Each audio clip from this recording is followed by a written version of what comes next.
Darles las buenas noches a todos nuestros vecinos, no solo, buenas noches a todos y todas, no solo vecinos de Pueblo Libre, nos da mucho gusto que tengamos vecinos de otros distritos de Lima, incluso de provincia. Hemos recibido también inscripciones de Chiclayo, desde Ica, de Tacna, incluso internacional, de Colombia y desde La Paz, Bolivia. Bienvenidos a todos y todas, es un gusto tenerlos aquí.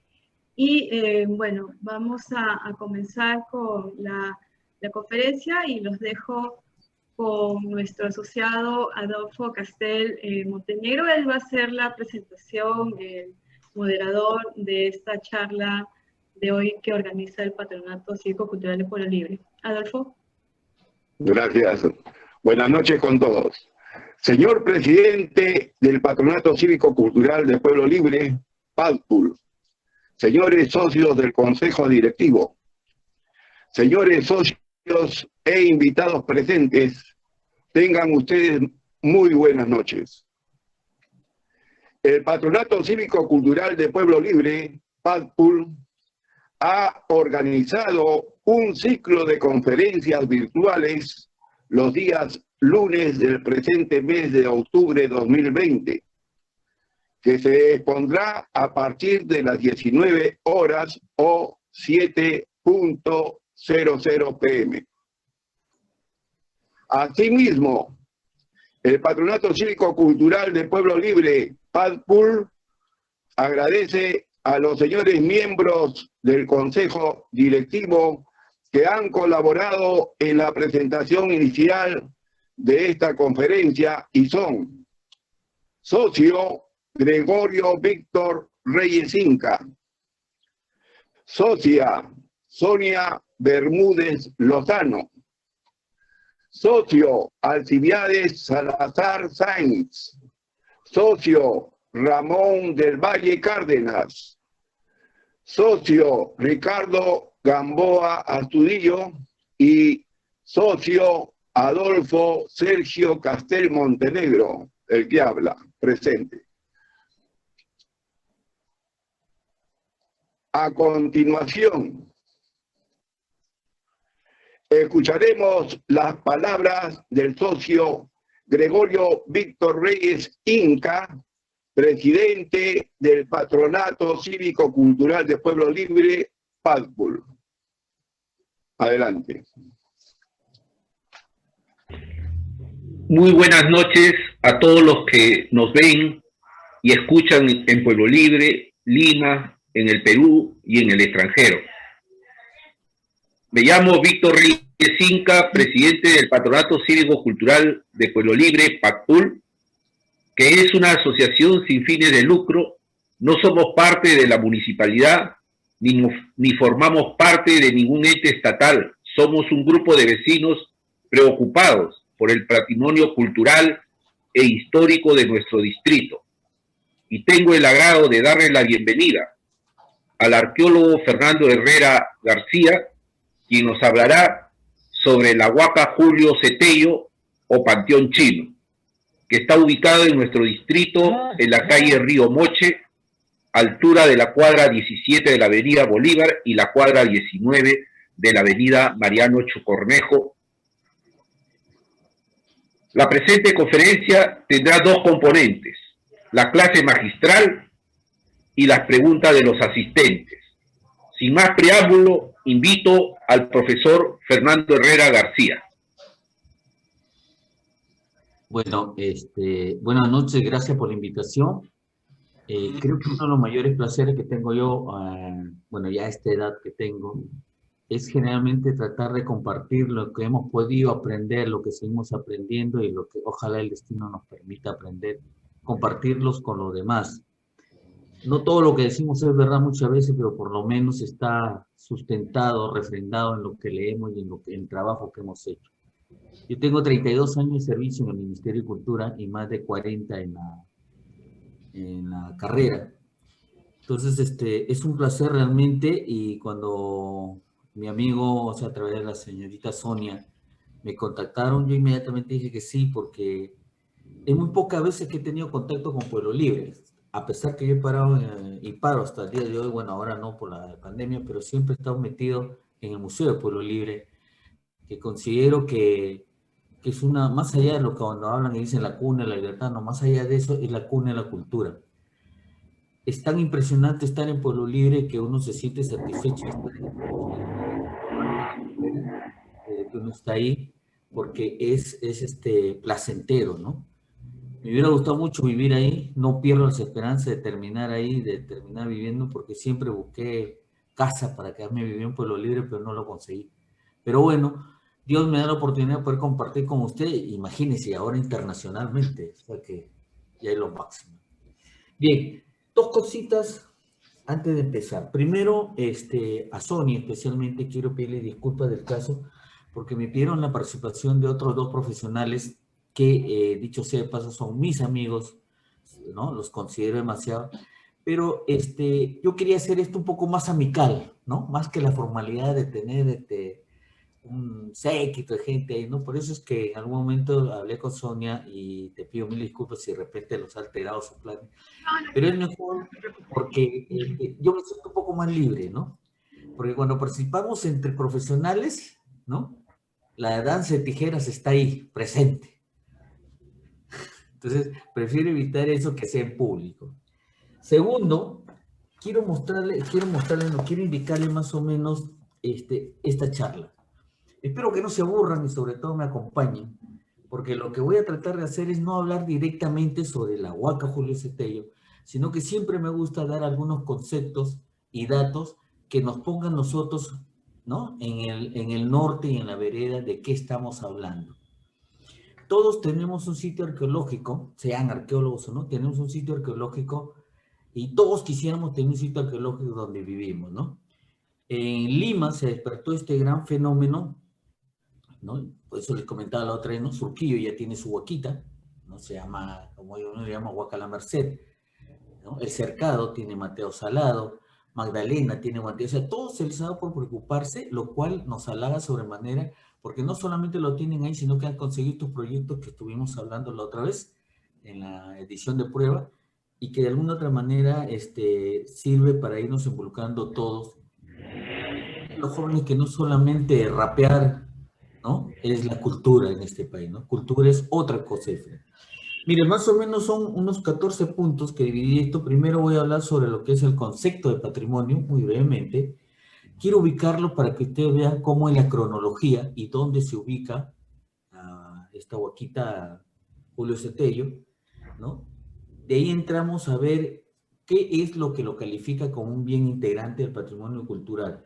¿Cuáles son sus primeros registros? ¿No? Cómo así los chinos se vienen a enterrar, no solamente en Huaca Julio Cetello, sino en los diferentes sitios, ¿no? Y de ahí, fundamentalmente, ¿qué quiere decir? ¿Qué significa Ishma? Todo lo menciona, pero nadie lo ubica, ¿no? Todos están interesados en el término, pero no sabemos cronológicamente y espacialmente dónde se da. Después le voy a mostrar algunas fotos antiguas, por lo cual espero que se deleiten mucho, para luego hablar sobre las acequias de Lima, porque es importante saber dónde se ubica este monumento arqueológico en relación a este gran sistema que lo vamos a ir explicando, ¿no? De ahí hablaremos ya sobre las técnicas de construcción y nos detallaremos exclusivamente en Huaca Julio Cetello para cómo está construido. Finalmente estaremos poniendo algunos ejemplos de cómo nosotros podemos recuperar, ¿no?, los monumentos arqueológicos y ponerlos, primero investigarlos, ponerlos en valor y lo más importante, ponerlos en uso social. Yo veo que ustedes hacen constantes, la gente que va al monumento, pero el monumento hay que investigarlo y por lo menos que un arqueólogo lo trate para saber por dónde caminar. No sabemos, cuando no está investigado, qué estaremos recorriendo. Entonces es importante llegar a estos sistemas que tienen a este sistema de la investigación, la puesta en valor y uso social. Investigación la hace el arqueólogo. La puesta en valor es el arqueólogo más el conservador y el restaurador. El arqueólogo básicamente brinda sus datos, pero ellos son los que hacen todo. Y la puesta en uso social es fundamentalmente lo que conocemos nosotros como darla a conocer a la comunidad nacional e internacional. Es decir, puesta en usos sociales para que la sociedad lo disfrute, no solamente los que estamos cerca del monumento, sino la sociedad. Pues bien, vamos a empezar, espero que les agrade. Yo no soy mucho de dar fechas, esta vez sí voy a dar un poquito de fechas, pero más me gusta hablar sobre cómo y qué hacía, ¿ok? Primero que nada, vamos a hablar sobre esta palabrita que todos hablan y comentan que se llama patrimonio. ¿Qué es el patrimonio? El patrimonio no hablo cultural, nada, sino simplemente esta palabrita que se llama patrimonio. Yo sé que la mayoría de todos nosotros lo que más hemos hablado en nuestra vida es de la del matrimonio. Pero esta palabra patrimonio tiene que ver fundamentalmente con aquello que recibimos de los padres. Desde que somos niños estamos recibiendo objetos de parte de los padres, ¿no? Que la ropita, que todos los implementos y cosas que uno tiene ahí. Eso es lo primero que tenemos como nuestro, que aunque no lo sabemos, pero es para usarlo solo nosotros. Lo segundo es aquello que es de uno por derecho propio. Como yo le decía, cuando yo pregunto en la charla que hacía presencial, y por ejemplo, una vez le di a un alumno del 5º año de secundaria y le preguntaba, ¿qué es lo primero que el joven adquiere? Al unísono, todos dijeron celular. Entonces, ese celular que lo adquiere, ya sea que el papá te presta, te lo compra, eso pasa a ser por derecho propio tuyo, pero ya tienes, ¿no?, la tenencia propia de que eso te pertenece. En este caso, lo que recibimos y lo que vamos adquiriendo por derecho propio, estas pequeñas cosas se van convirtiendo en lo que conocemos como patrimonio familiar. Este patrimonio familiar está constituido fundamentalmente por lo que adquirimos en la familia. Incluso una de las cosas más dramáticas que se adquieren y que generan problemas son las herencias, ¿no?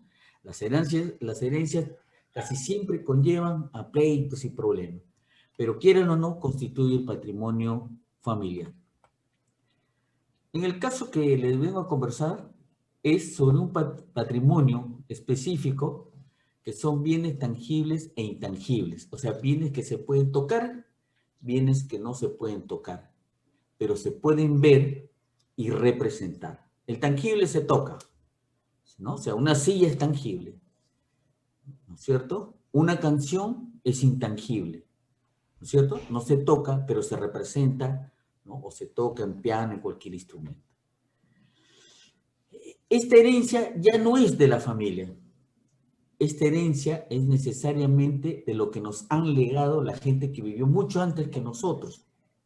Conocidos algunos como antepasados, otros lo llaman gentiles, otros lo llaman ancestros, tienen infinidad de nombres para identificar a esta gente que estuvo antes, quizás antes de Cristo, ¿no? A lo largo de toda nuestra historia, ese es el legado que nos deja. No solamente, ojo, no solamente son las cuestiones arqueológicas, es todo lo que vamos heredando de antepasado. El Perú es rico, porque a pesar que sea de los españoles y lo que quieran, el Perú tiene pues desde lo que es los pre-incas, los incas, lo español, lo virreinal, ¿no?, hasta lo contemporáneo. Tenemos arte por excelso de todo nivel, ¿no? Estos bienes intangibles, mientras que el familiar queda dentro de la familia, estos bienes culturales, que le llamamos del patrimonio cultural, nos ayudan a forjar una identidad, ¿correcto? ¿Por qué ayudan a forjar una identidad? Una de las cosas, por ejemplo, que es intangible, que no se ve, por ejemplo, es como cuando llamamos nosotros la forma de hablar, ¿no? ¿Ha visto que uno por la forma de hablar identifica automáticamente de dónde es la persona? ¿Sí o no? En el Perú mismo tenemos, no, yo soy del norte, ¿no es cierto? Y a nosotros es facilísimo identificarnos, ¿no? Cuando de repente lanzamos un guau, sabemos que es del norte, ¿no? Pero eso es parte que nos ha sido legado porque hemos vivido ahí. Y yo me vine muy pequeño a Lima y aparte que mi mamá nunca me permitió que hablara con el dejo porque decía que uno tenía que hablar bien. Pero esas cosas son las que ayudan a dar identidad. La comida, ¿no es cierto? El tener, por ejemplo, Machu Picchu identifica a cualquier peruano, porque solo en el Perú hay Machu Picchu. Entonces, estos bienes tangibles e intangibles que son heredados por los antiguos, llamémoslos así, ¿no?, nos ayudan a forjar una identidad. Y esto nos permite saber quiénes somos y de dónde venimos. Saber quiénes somos es muy importante porque a veces, muchas veces lo olvidamos, ¿no? Y más aún de dónde venimos. Porque cuando uno conoce su pasado, puede trabajar en el futuro y elaborar, en el presente y elaborar un mejor futuro. ¿Por qué? Porque conlleva a conocerse. Ustedes se habrán dado cuenta que de todos los países, ¿no? Perú es el que poco difunde su patrimonio, por ejemplo, en las novelas. México se da el lujo de poner en cada novela, ¿no? Como fondo, todas sus zonas arqueológicas, históricas, coloniales, etcétera, etcétera. Eso es lo que hace en México. ¿Sí o no? Las señoras que ven bastante novelas pueden dar fe de esto. Entonces, eso que nosotros nos identifica es lo que nosotros conocemos, ¿no? Como el patrimonio cultural. Cultura es lo que se ha efectuado, que nos han legado y que nosotros lo preservamos, lo cuidamos y tratamos, ¿no? Hay mucha gente que confunde y por eso cuando le preguntaron a uno de estos congresistas ¿qué tienen cuál es su plan a nivel de cultura? Bueno, se va a modificar las currículas en el colegio. Tiene nada que ver, eso es educación. Y por eso yo siempre digo, en la casa te educan, en la escuela te instruyen. Igual acá, cuando hablamos del patrimonio cultural, es todo lo que se ha manejado. Ya vamos a ver más adelante. Este patrimonio cultural se divide, como le decía, en tangible e intangible, o conocido también como bienes culturales. Los bienes culturales son de dos, materiales e inmateriales, para irlo ya especificando mucho mejor, ¿no es cierto? Los bienes inmateriales son los bienes, no sé si se ve la flechita que muevo. ¿Me dicen o no? Sí, ya. Los inmuebles y los muebles. In es un sufijo que significa no. O sea, no muebles y los muebles. No muebles significa que no se puede mover. Inmuebles que se pueden mover. O sea, se toca, se mueve y no se mueve. Mientras que los inmateriales está refrendado, está constituido por las tradiciones, conocimientos, los mitos, tecnología, folclore, comida, leyenda, etcétera, todo aquello que yo le decía que se puede escuchar, ver, pero no se puede tocar, solo se puede representar.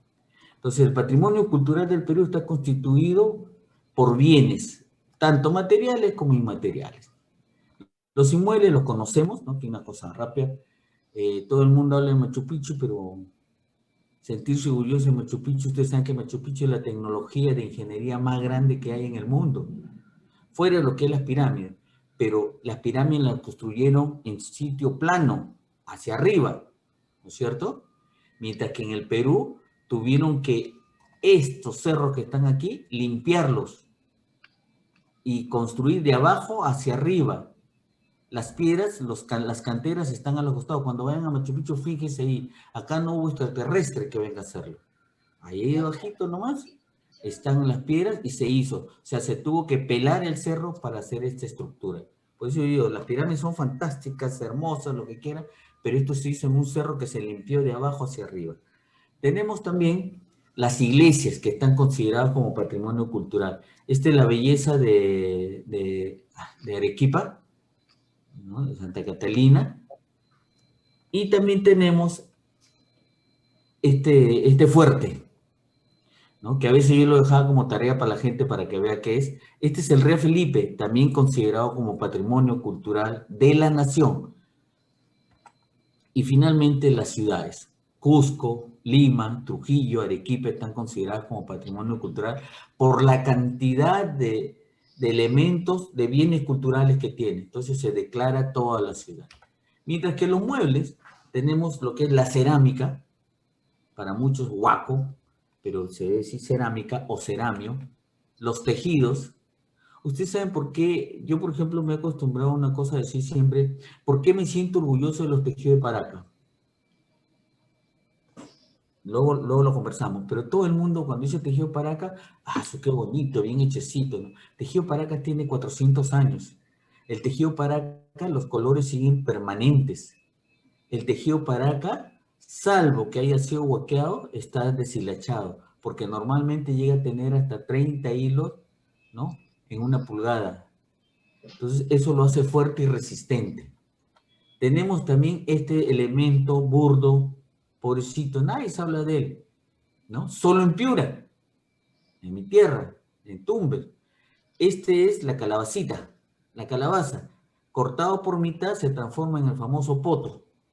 Cuando es más chiquito es el cojudito. Este es el que se conoce comúnmente como mate, pero es uno de los elementos de los bienes materiales, muebles, más antiguos que existen en el Perú. Se decoraba con varios sistemas y servía pues fundamentalmente para comer. Luego lo que tanto ambicionan los huaqueros, que es el metal, ¿no? Y también los libros, sobre todo aquellos libros incunables.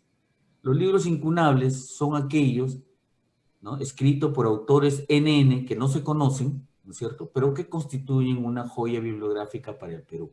No tienen autor. A veces algunos historiadores se ponen a describir para más o menos ver. Mientras que en material tenemos, por ejemplo, las danzas. El Perú tiene infinidad de danzas. Solo en la marinera hay como 4 o 5 tipos, solo en marinera. La del norte, la de Lima, la de Puno, la de Ayacucho. Ahora imagínense las danzas que tenemos no solamente en costa, porque siempre pensamos en costa, que tenemos también en la selva. También está como inmaterial, que si bien, como les digo, no lo tenemos para tocar, pero sí lo vemos, esta famosa festividad de la Candelaria, declarada Patrimonio Cultural, ¿no?, y reconocido por la UNESCO. Y esta procesión que avasalla todo lo climático acá, que es la procesión del Coyoriti, ¿no?, donde bajan hasta hielo ahí para tenerlo, ¿no? El arte textil que es una maravilla en el Perú. Cualquiera me puede vender una chompa de donde sea, pero el arte que tienen acá estos señores, ¿no?, en Taquile, acá en Puno, ¿no?, aquí en Lima también hay un pueblo de tejedores, son una maravilla. Y no solamente hay que ver qué es lo que tejen, sino cuál es el proceso para la elaboración de la fibra y del teñido. Ahí son una maravilla estos señores. Luego tenemos esto que acaba de ser declarado. Estas son canciones de una tribu de la selva. No sé si ustedes lo habrán escuchado, búsquenlo en YouTube. Hay personas, sobre todo esta persona anciana, que canta para cada enfermedad. ¿No? Te canta hasta lograr, bueno, según ellos dicen, para curarte, pero que es súper importante porque han reconocido que hay una letra que liga entre la parte, digamos, del pueblo, la parte espiritual y fundamentalmente la naturaleza. ¿Okay?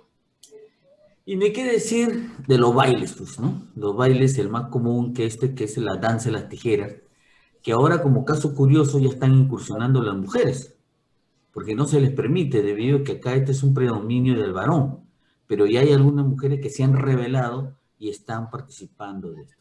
Bien, entonces tenemos clarito, el patrimonio cultural es el material, el inmaterial. Y ahora veamos la cronología que les decía. Fíjense, la cronología, nosotros consideramos 3 puntos importantes, que la escala de tiempo, la etapa o periodo y las culturas. No crean que me he equivocado, pero vamos a empezar siempre un cuadro cronológico, se empieza de abajo hacia arriba. Quiere decir que lo más antiguo está abajo, lo más reciente estará arriba. ¿Correcto? Bien. El primer periodo del Perú, y que lo tiene toda la parte andina, ¿no?, se llama el periodo lítico. ¿Por qué? Porque es el primer elemento que constituye para, no solo para construir, sino fundamentalmente para hacer las herramientas. Este periodo lítico va de 6.000, ¿no?, a 20.000 años antes de Cristo. Esa es cultura que tenemos en el país. Todos hablan de Inca, pero Inca, como le dije, son 120, 130 años, no es más. Todos hablan de Chavín a veces, de Nazca. Perú tiene cultura de hace 20.000 años con gente que vivía en cuevas, como en Piquimachay, en Pacaicasa.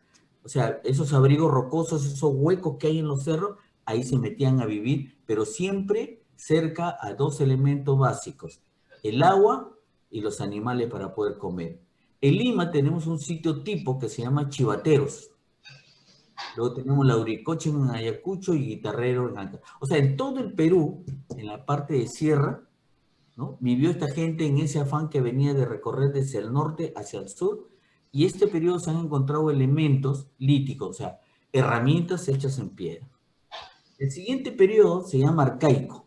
Acá hay un hecho muy importante que se descubre. Es una agricultura incipiente, ¿cierto? Esa agricultura de que aquí, en la primera etapa, la gente caza, no pesca, como le decía la vez pasada, porque hace flechas, pone puntas de piedra, las amarra, y se van al río y hacen esto. Bueno, me están viendo, ¿no? O sea, hacen esto. Se meten al agua y cazan peces. Hoy en día se pescan cuando se tira el anzuelo. En esta etapa descubren un elemento vital que es sembrar. Quizás fue adrede, quizás alguien lo hizo a sabiendas, ¿no? Pero ustedes saben que en la humanidad y en nuestra vida las cosas se van descubriendo poco a poco. Entonces aquí tenemos Tablada del Urín, es un sitio de estos, Chilca, Huacaprieta y Paraíso. Inclusive en Huacaprieta, como el matecito que les mostré, fue donde se encontró el mate más antiguo.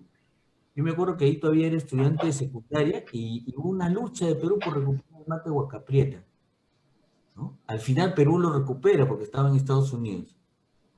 Es así de pequeñito. Chiquitito es. Y está en el Museo de Pueblo Libre. Nadie le da importancia porque todo el mundo pasa rapidito, pero ese mate significa 2000 a 6000 años antes de Cristo. ¿Estamos?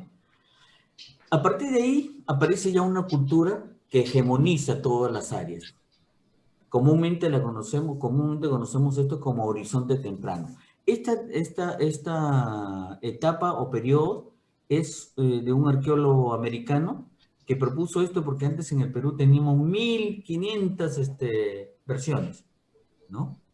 Teníamos que estados regionales, que el formativo superior, medio, ¿no? Con esto hemos logrado hacer. ¿Por qué horizonte? Porque hay un momento en que todo, ¿no?, se está uniformizado. Los sitios más típicos, del 2000 a.C. hasta 100 a.C. Ya vamos a entrar en nuestra etapa de vida. Tenemos la cultura Chavín, Paraca, Garagay y Pacopampa, ¿correcto? Luego, parece ser que hay algún fenómeno que los grupos se definen por sus áreas donde viven. Todavía tienen este fenómeno llamado Chavín, que es más religioso, pero aparecen hacia 100 antes de Cristo hasta 700 después de Cristo, ya entramos en nuestra era después de Cristo, ¿no? Y se dan estas culturas que son las que más arte nos han dado. Se habrán dado cuenta, empezamos con pequeñas actividades, seguimos con la agricultura, luego con los templos, para finalmente llegar a la tecnología. Así se entiende y ahí van a ver por qué los incas con 100 y pico de años adquirieron todo este conocimiento que les estoy diciendo. ¿Qué pasó aquí? En Moche, ¿no?, que hubo grandes señores que manejaban el metal. En Nazca, los acueductos, más allá de la línea de Nazca, ¿no?, en la cultura lima igual, Cajamarca y Tiahuano. Cajamarca tuvo un punto crítico que si seguía, pudo tranquilamente haber descubierto la, ¿cómo se llama esto de China? La cerámica china. Bueno, como la China, ¿no? Porque su arcilla es blanca y el punto de cocción estaba a punto de convertirse en losa china. Bien, entonces aquí ya entramos a la tecnología. Aquí se dan los mejores que hay en metal, en agricultura, ¿no?, lo mejor que se da en construcciones y toda esta cosa. Para que después aparece otro fenómeno. Fíjense bien, el primer gran fenómeno se llama Chavín, agrupa todas las culturas. El segundo gran fenómeno viene de Ayacucho y se llama Huari. Huari conquista todo el resto a través, fundamentalmente, ¿de qué? A través de la religiosidad todavía, ¿no?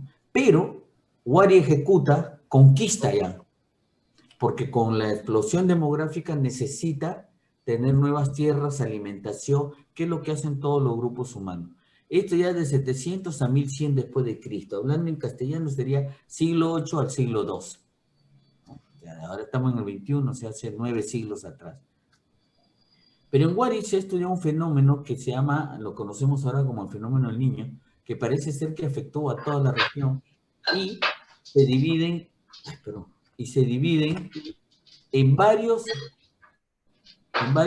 culturas menores, pero ya, como hay disputa por el terreno, ya no hay tantos sacerdotes, sino que hay jefes. Y ahí tenemos, disculpe, aquí me he equivocado, te dirán que es otra cultura, Chimú. Por ejemplo, Chimú, Chancay. Chincha, y miren dónde está Ixma. Entonces, este ya es del siglo XII al siglo XV.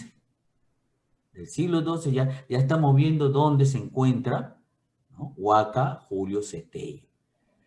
¿Qué hacen estas culturas? Estas culturas también hacen tecnología, pero fundamentalmente, ¿no? Como ya Huari había dado las pautas de lo que era una ciudad, aquí comienzan a construirse infinidad de ciudades, ¿no? Infinidad de ciudades. En Chincho, ¿quién no ha ido a Centinela, por ejemplo, ¿no? La Huaca, la Centinela, ¿no? En Chancay, los monumentos son inmensos y encima los cementerios son grandes todavía. Entonces, hacia esta etapa se da la cultura. Hasta que viene este otro fenómeno, seguimos para explicando. De Ancash viene Chavín, de Ayacucho viene Huari, y del Cusco, 1400 a 1532, viene Inca. ¿Qué hacen los incas? Toman todos estos conocimientos, ¿no? Y administran un imperio que ha sido, digamos, de estudios, tanto sí, y ojo, no me vayan a tildar de terrorista ni nada, pero Carlos Marx lo incluye en su estudio, pero no lo puede ubicar en un modo de producción. O sea, ¿qué tipo de producción tenía? Porque era raro. Los incas, pues, dominaban a la gente, hacían camino, pero les cobraban tributo. Pero a la vez también les daban de comer en los tambos. Entonces, Marx lo pone y le pone modo de producción inca. No en ningún otro, porque en otro lado se le han puesto, ¿no? Esclavismo, feudalismo, todas esas cosas. Entonces, los incas vienen aquí, gobiernan, pero crean una infraestructura fundamental con un elemento arquitectónico que es maravilloso.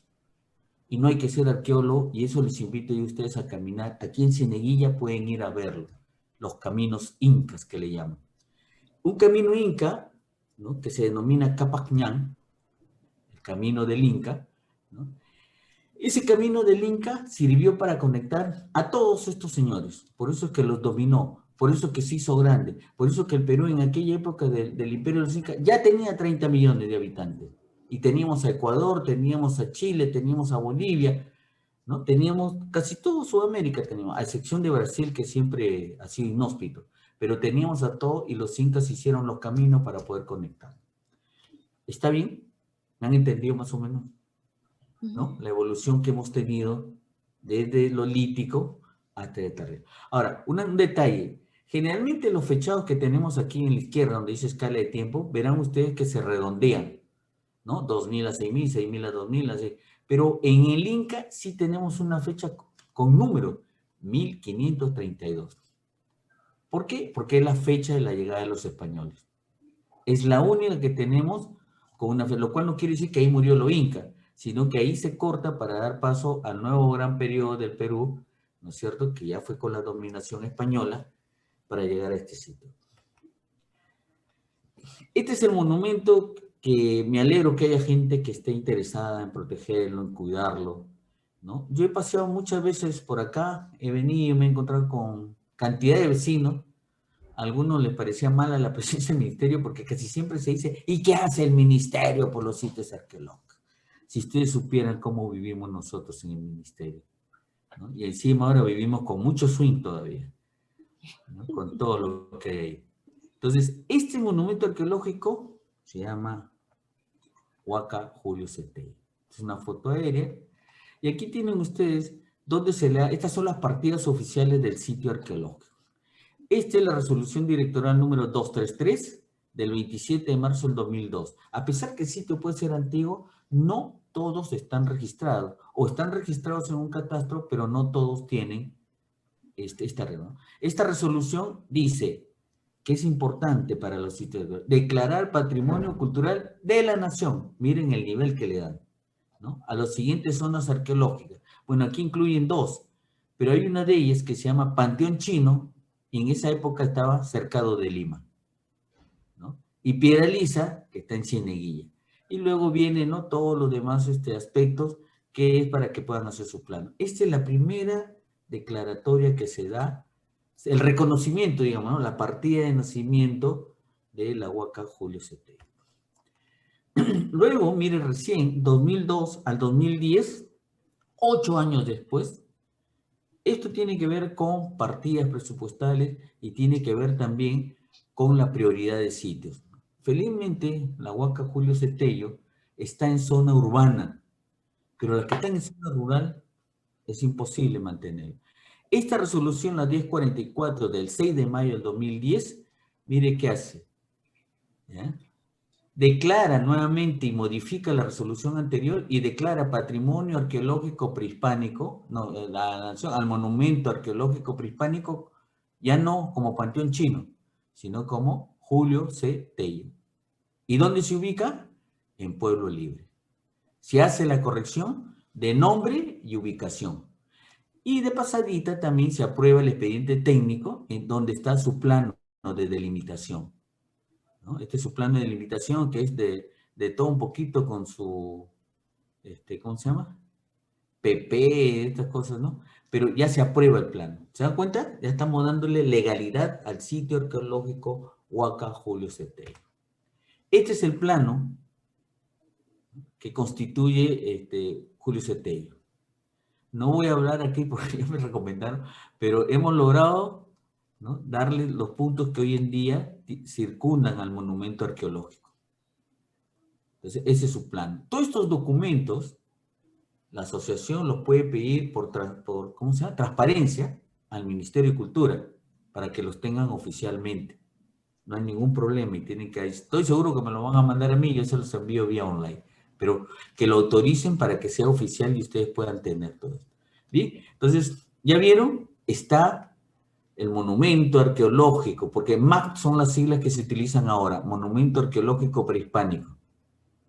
Está constituido, está con su plano de delimitación, y aquí vamos a ver los primeros registros.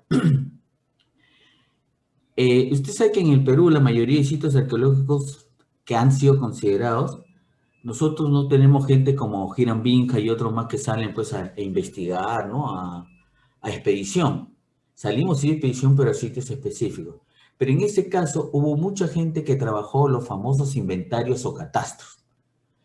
Incluso mucha de la gente que trabajó ni siquiera eran arqueólogos.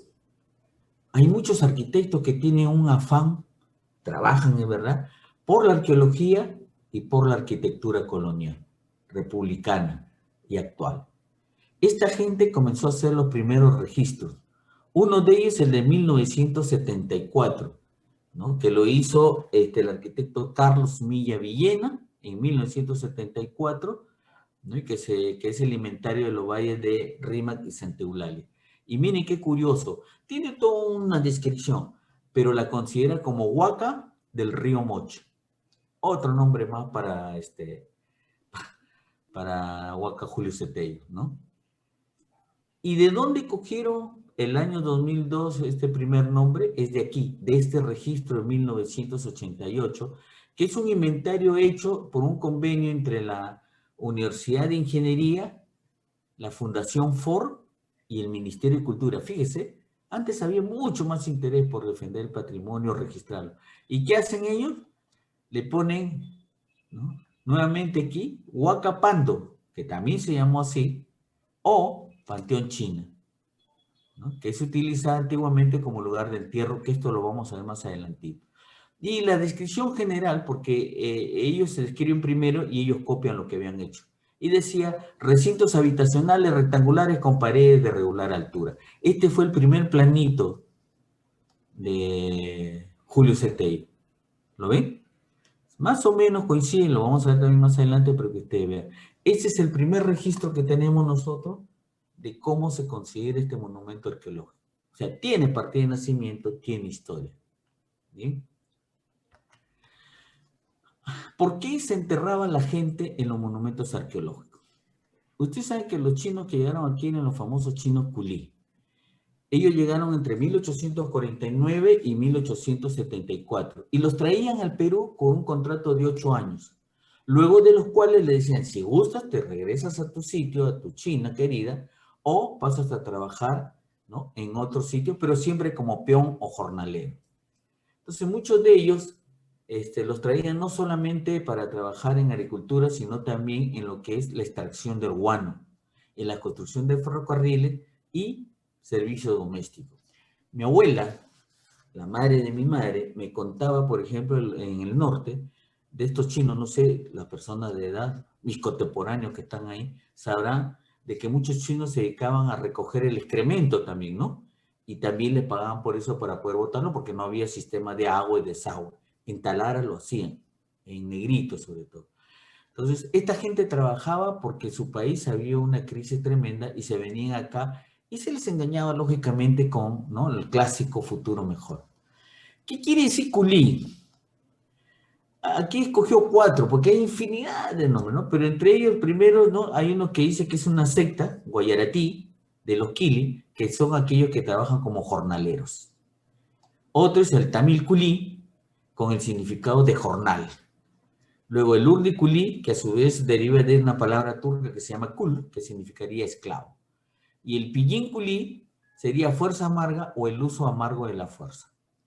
Eso es más o menos estos chinos que llegan por acá y se posesionan, habitan en todos estos sectores. ¿Dónde habitan fundamentalmente los chinitos? ¿Dónde se van a trabajar? Donde había definitivamente haciendas, ¿correcto? Entonces, ¿por qué los entierros chinos en los monumentos arqueológicos?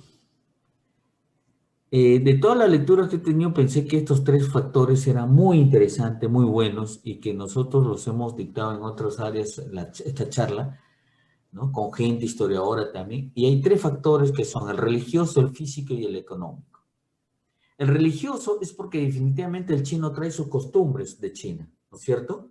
Y no le permiten, y ellos tampoco desean, enterrarse en nuestros famosos cementerios cristianos. ¿Correcto? O sea, no tiene absolutamente nada que ver poder posesionarse, enterrarse en un cementerio que además les cobraba. Ese es el primer factor, es religioso. No coincidía en la religión. El segundo factor es físico. ¿Qué lugar más fácil para acabar que un monumento arqueológico? Es pura tierra. Ya vamos a ver las técnicas. Es pura tierra y es fácil cavar. Ojo, esta práctica de enterrar en monumentos arqueológicos no es solamente de los chinos. Ellos debieron ver que en las culturas últimas, como les he explicado, en esas culturas últimas, la gente acostumbraba a enterrar a sus muertos en aquella huaquita abandonada. Era una práctica normal. Generalmente se enterraba gente del pueblo, no los jefes que tenían un lugar donde enterrarse. Entonces, ese es el segundo factor. Y el tercer factor, como les decía, es el económico. Pues al no tener los fondos necesarios para pagar un nicho, ¿no?, para pagar enterrarse en tierra dentro de un cementerio, ellos prefirieron el monumento arqueológico para que ahí fuera más fácil. Posteriormente, los chinitos, ya al inicio del siglo XX, o sea, el siglo pasado, ¿no?, ellos emigran a diferentes ciudades, ¿no? Una creo que la que más tiene gente es Chancay y Huacho, ¿no? Y también en Cañete. Y ahí, de alguna otra manera, se posesionan y prestan servicios en diferentes zonas, ¿no?, en lo que eran las ex haciendas, y también comienzan a constituir sus tiendas. ¿Sí? Ahora, ya les expliqué, partecita por parte, ahora veamos de dónde viene Ishma. ¿Por qué todo el mundo dice Ishma, Ishma, Ishma? Ishma, hay 3 relatos, que no le voy a poner los 20, 30 que hay, sino 3 de los más importantes. Por ejemplo, Cristóbal de Albornoz. Ustedes saben, antes que nada, un pequeño acápite, que en el antiguo, cuando llegan los españoles, y todos los que son navegantes deben saber, creo que había un señor que era de la Marina, me parece, entre ustedes, no sé, pero hablan de las bitácoras de viaje. Estas bitácoras era que tenía un escribano que está escribiendo todo lo que acontecía en el barco y fuera de él, ¿no?, permanentemente. Entonces, estos señores, sus hojas que escribieron se convirtieron finalmente en libros para el Perú. Fueron los primeros que vieron al imperio de los incas in situ. Hoy en día están consideradas como crónicas, ¿correcto? Entonces, de estas 3 crónicas tenemos Cristóbal de Albornoz. Él dice que el señorío de Lima se le llamaba no solamente era Pachacamac, sino todo el Valle de Lima, Ishma. Él solamente explica eso. Pero otros, como Ortega y Morejón, lo llaman Ishma, y Santillana, Irma. En los libros que estudió María Rostorowski, ella tiene todos estos nombres ahí, pero parece ser que los desvirtuaba. Por ejemplo, ustedes saben que Perú era Virú, ¿no es cierto? pero en la mala castellanización le pusieron Perú. Mi tierra, como le explicaba a Sonia, mi tierra, ¿no?, originalmente eran los Tumpis, el grupo de los Tumpis, pero los españoles al escuchar, ya, Tumbes, pusieron Tumbes. Entonces, esta malinterpretación, que no ha sido malintencionada, fue lo que le dio el nombre. ¿Cuál es su significado? ¿De dónde viene este nombre Ishma? El lexicón, o sea, un diccionario que existe de Fran Domingo de Santo Tomás, porque los religiosos también intervenían escribiendo, por una sencilla razón, tenían que adoctrinar, y para adoctrinar tenían que conocer a la gente, los sitios donde iban a ir. Él dice que es un color rojo con el que se afeitan. Mientras que el gran diccionario, y esto les recomiendo a ustedes cuando quieran leer de la cultura, Diego González Holguín dice que es un color fruto de un fruto de un árbol que nace en capullo, el achiote. Calancha, ¿no?, también dice que no solamente es el achiote, sino que es el azogue, que tiene un color vermellón, o sea, casi rojizo, y que se utiliza muchas veces para la superstición. En las informaciones de Toledo, ahí comienza a nombrarse el azogue como Ishma, ¿no? Y Santiago Pachacuti, uno de los naturales que vivió acá en Lima, ¿no?, dice que le llevó al Inca un Ishma de color. Entonces, concluyendo más o menos, Ishma significa de color rojo. Y las vasijas que tienen que ver en este periodo mayormente son pintadas de rojo. Es ahí donde se ubica este monumento hermoso y bello. ¿Lo ven? ¿Quién diría, no? Este es la Huaca Río Moche, la Huaca Panteón Chino, la Huaca Pando o la Julio Cetello. Estas fotos son de los 70, ¿no? Y ahí está la descripción que había para esta foto: era plataforma con construcciones de tapial, muro de contención, pasadizo que separan claramente. Esto está tomado desde la calle de Río Huaura. ¿Se dan cuenta que era un poquito más grande? No voy a decir por qué se ha achicado. No es que se haya mojado y se ha ido achicando. ¿Ve? Esto es la Huaquita visto de ahí. Y esta es otra toma visto desde Río Mocho. Había más muros, ¿no?, pero no los destruyó la gente que vive alrededor. Ojo, no. Esto fue destruido paulatinamente por este fenómeno. ¿Lo ven? Vean, permítanme para que vean. ¿Ven ahí cómo está? ¿No? Mejor consolidado. Ahora, miren ahí. Gente inescrupulosa que se dedicó a volarse todos los muros para hacer ladrillos. Aquí hubo una ladrillera. ¿Lo ven? Ahí está la ladrillera. Esas son las primeras fotos que hemos podido conseguir de esta huaquita, donde lamentablemente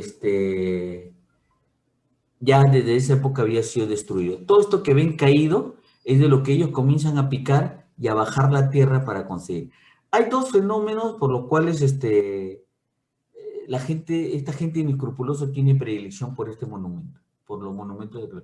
Porque la tierra está súper batida, es buena, tiene todos los elementos, y la llevan para la agricultura y fundamentalmente para hacer adobes. ¿Sí? Aquí tenemos lo que vimos al comienzo, ¿no? Este es el primer bosquejo que hay de este monumento arqueológico, y aquí lo podemos ver como es hoy. Más o menos tratando de comparar. Esta sería la parte de acá, posterior, y que después se ha descubierto, ¿no?, los otros sectores, igual acá. ¿Ven? Miren. Y hay más muros descubiertos por la misma erosión, por el tiempo, y se han descubierto. Imagínense si esto se llegara a excavar. Sería una maravilla. Y le voy a mostrar por qué. Creo que está bien hasta ahora, ¿no? Estamos entrando en nuestro punto. Fíjense, ¿cómo se ubicaban los monumentos arqueológicos? Los monumentos arqueológicos se ubicaban, fíjense, este es un plano del año 1876. ¿Ya? ¿Y cómo se surtían de agua? Este es el río Rímac, ¿lo ven? Y los antiguos peruanos, que le llaman indios, pero que han sido más inteligentes que todos nosotros y todos los arios y españoles que han llegado, hacían tomas del río, ¿ven? Hacían tomas para llevarlas a su cultivo. Los españoles aprovecharon esas mismas tomas para llevarlas ¿a dónde? Para construir en la ciudad. Por eso que ahora habrán visto que cuando se excava Lima hay un montón de canales, dicen, ¿no? Y es porque los canales pasan por todo. Miren este, le voy a explicar aquí. Este viene así, la toma, ingresa aquí, viene para acá, pasa hacia este lado, va a la calle y de ahí penetra a las viviendas que ellos deseaban. Con dos fines, tener agua y también agua para como especie de desagüe. Entonces, esta organización política de esta parte de Istma se da por las tomas que habían a ambas márgenes. Miren, esta que está acá está al otro lado. Por ejemplo, hay una historia que es muy bonita acá. Ustedes se acuerdan de Paseo de Aguas, ¿no? De este virrey que andaba enamorado de la Perricholi, ¿correcto? ¿Qué pasaba ahí? Pasaba de que él le construye el Paseo de Aguas, pero hasta ahora nadie se explica cómo llegaba el agua ahí. Si ustedes van atrás del Paseo de Agua, hay un monasterio, creo ahí, pero en la parte más hacia el fondo, camino al cerro, hay un montón de kioscos, pero detrás del kiosco hay un paredón, un muro inmenso de piedra, que eso es parte, en la parte superior iba el canal. Venía el agua del río Rima, o sea, de esta de acá, venía por acá el canal, entraba acá al Rima, y el agua llegaba por arriba y por eso se caía libre, ¿no? Y por eso se le llamó Paseo de Aguas, hasta el día de hoy. ¿Qué pasaba con las poblaciones en la época antes de que llegaran los españoles? Que todas las poblaciones se organizaban alrededor de estas acequias o canales. Es algo importante aquí que los canales madres, ¿no? Tenían los nombres de acuerdo a la gente que vivía ahí, a los curacas. Entonces tenemos Lati, ¿no? Que viene a ser Ate. Huatca, que viene a ser Huatica, ¿no? Lima en Lima, Malanca, que es Maranga, ¿no? Sulco, que es Surco, y La Legua. Para el MAP Julio Cetello le correspondería el curacazgo de Malanca, y lo vamos a demostrar ahorita. Estas son las tomas que todavía pueden ver en un paseillo que uno hace por Lima, que es hermoso. Esta es una de las tomas que aún se han podido recuperar de estas tomas antiguas en el río Rima. La gente peruana, porque siempre dice que los españoles han destruido todo, no, al peruano nos encanta destruir, pero esta es una de las tomas que ellos hacían. ¿Ven? Este es el río Rima, ¿no? Y hacían una especie de canal, entraba el agua y luego iban haciendo la sequía por toda la ciudad por donde la querían llevar. Había que tener un conocimiento exacto de lo que era la gradiente, o sea, el nivel para poder llevar las aguas, ¿no?